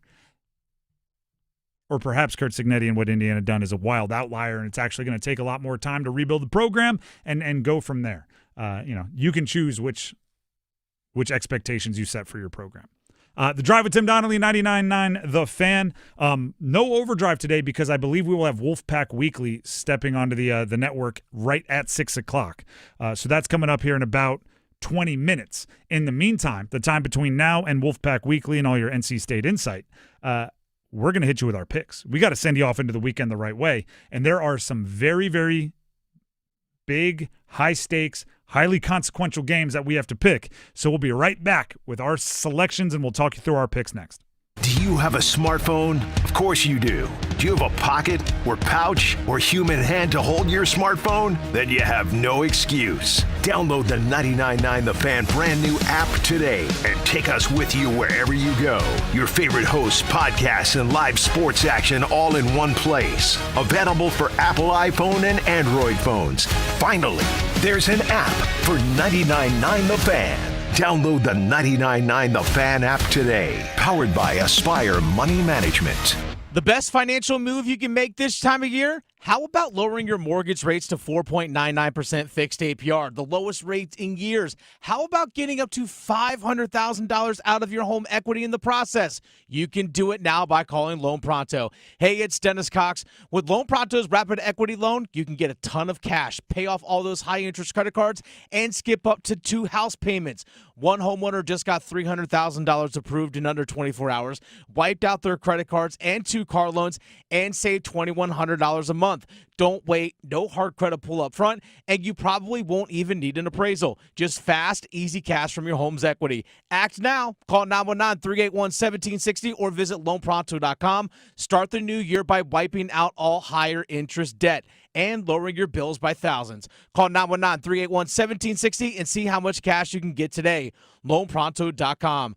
Equal housing lender, NMLS 166171, APR for well-qualified buyers. Visit NMLSconsumeraccess.org. It's bow time.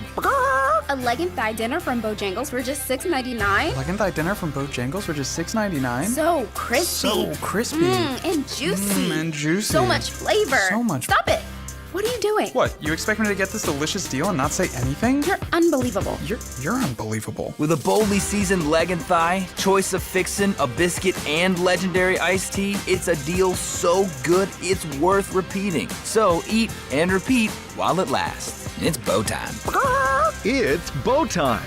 Dine in, drive through, or tap your favorite delivery app and have Bojangles come to you. Satisfy your craving for flavor right now with Bojangles 2-piece dinner. 2 pieces of Bojangles dark meat chicken, your choice of fixin', a biscuit, and iced tea for just $6.99. That's right, just $6.99 for limited time at participating Bojangles. What are you waiting for? When you're hungry, it's always bow time.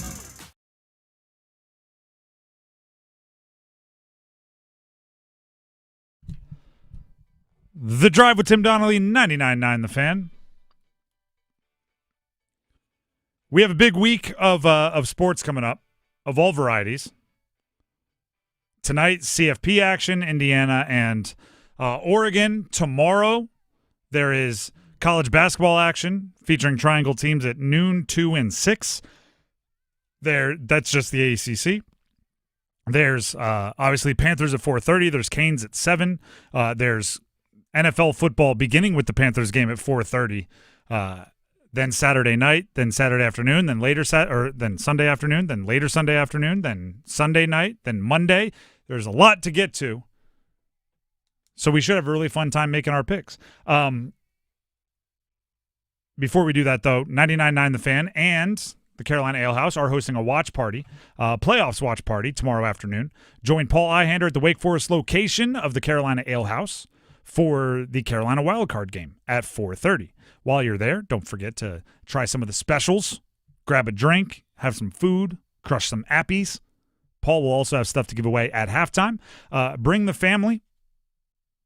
Saturday, 4:30, playoffs, watch party, Carolina Ale House in Wake Forest with 99.9 The Fan. Hopefully you can make it out. Now, with no further delay, let's make some picks, Dennis.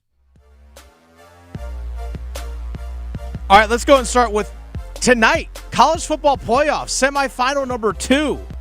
The Oregon Ducks taking on the Indiana Hoosiers down in Atlanta. This is a rematch. Indiana won the earlier version. It's hard to beat a team twice. But I do think Indiana can do it. Indiana is good. And do you know what's crazy? Indiana may go 16-0.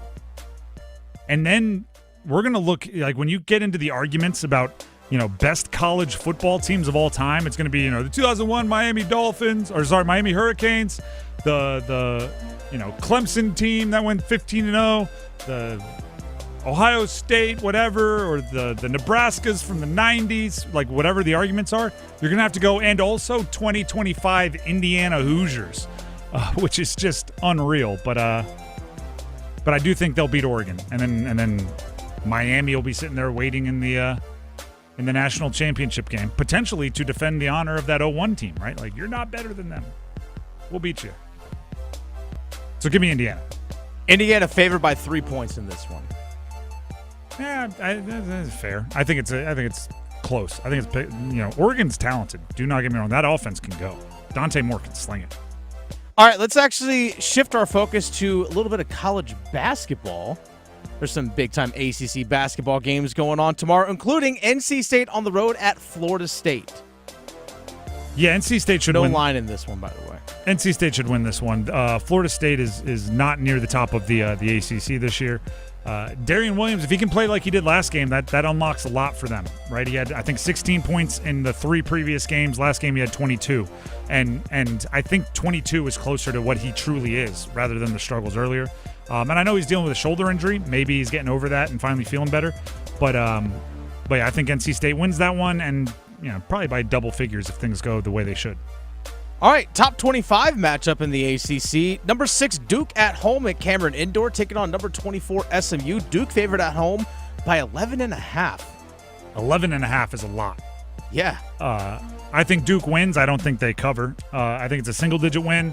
They didn't blow out Georgia Tech. They obviously they didn't blow out Florida State.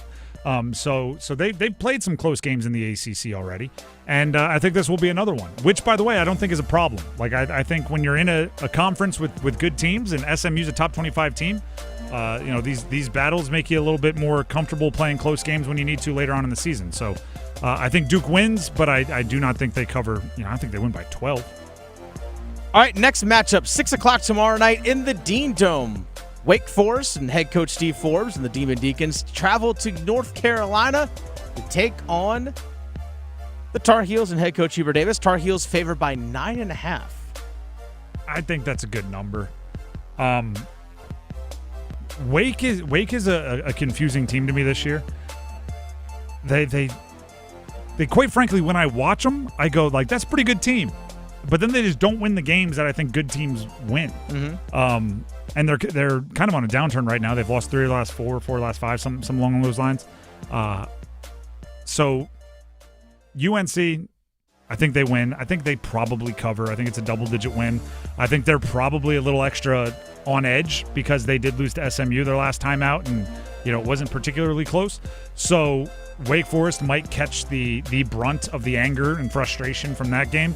I would imagine aggressiveness from Caleb Wilson will be the theme of the night. Probably a lot of dunks.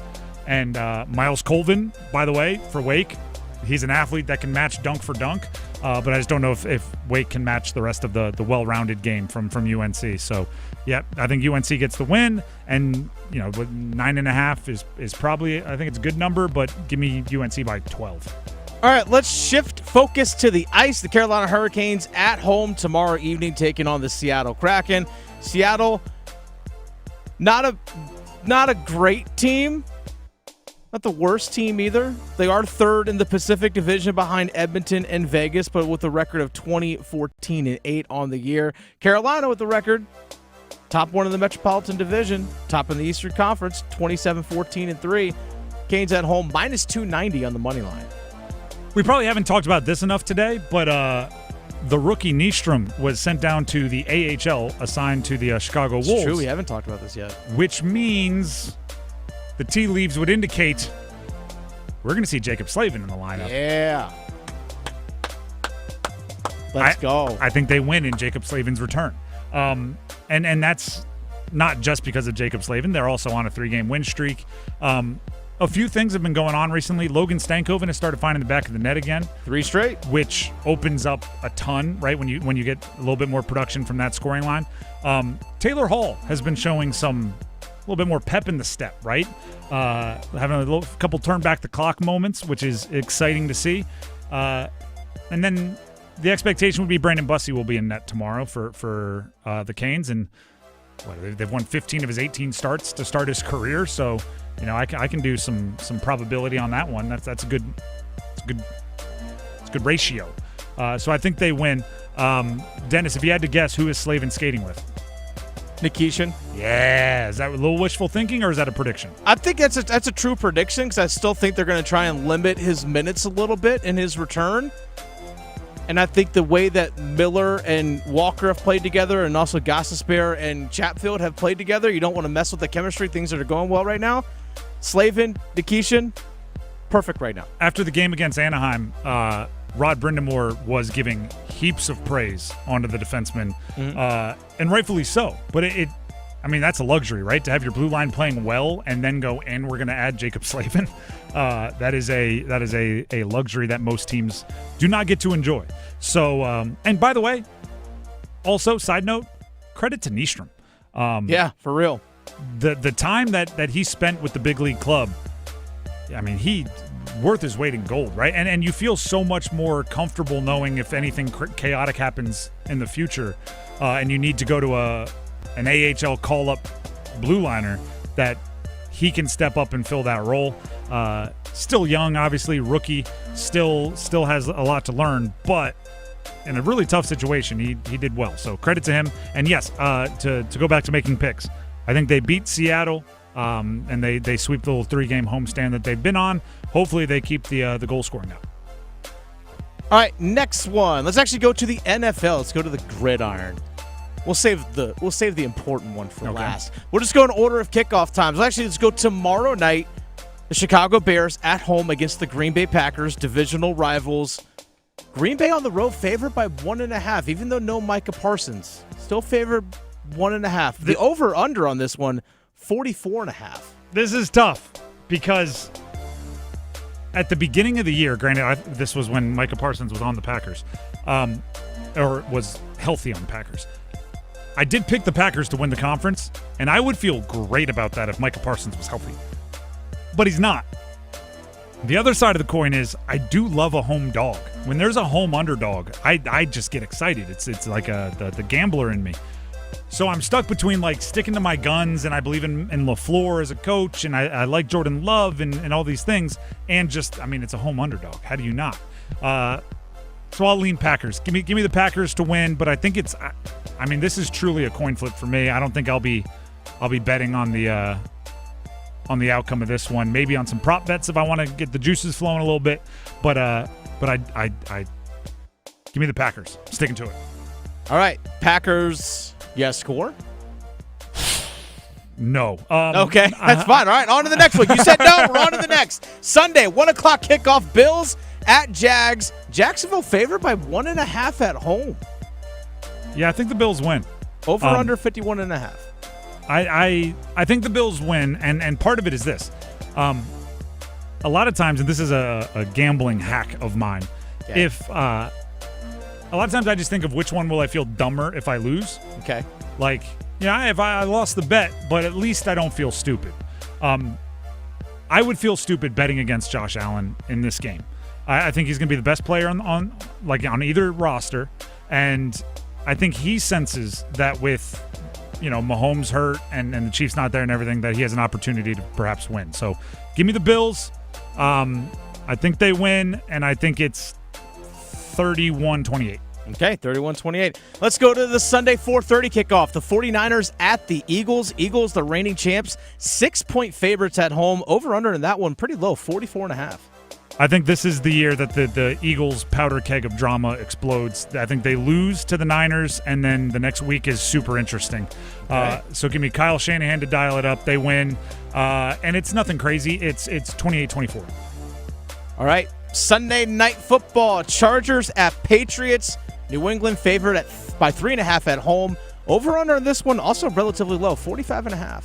I think it's a run game. I think the two rookie running backs really, really lean into it. I think this is the year that the Patriots learn all the hard lessons, and then for the next 10 years, they're contenders. So give me the Chargers to beat them up a little bit, and they win, and it can be low scoring, 21-17. All right. Monday Night Football, Texans at Steelers. Houston on the road, 3-point favorites. Over under 38.5. Texans defense is very, very good. They're amazing. But it's Aaron Rodgers' swan song. I think he's not as good as he once was. He's as good once as he ever was. Give me the Steelers to win a gross one, 17-14. Yeah, it's going to be ugly. All right, tomorrow, 4:30 kickoff. We got a minute left here, Tim. Mm-hmm. Panthers, Rams, Bank of America Stadium. Rams 10.5-point favorites.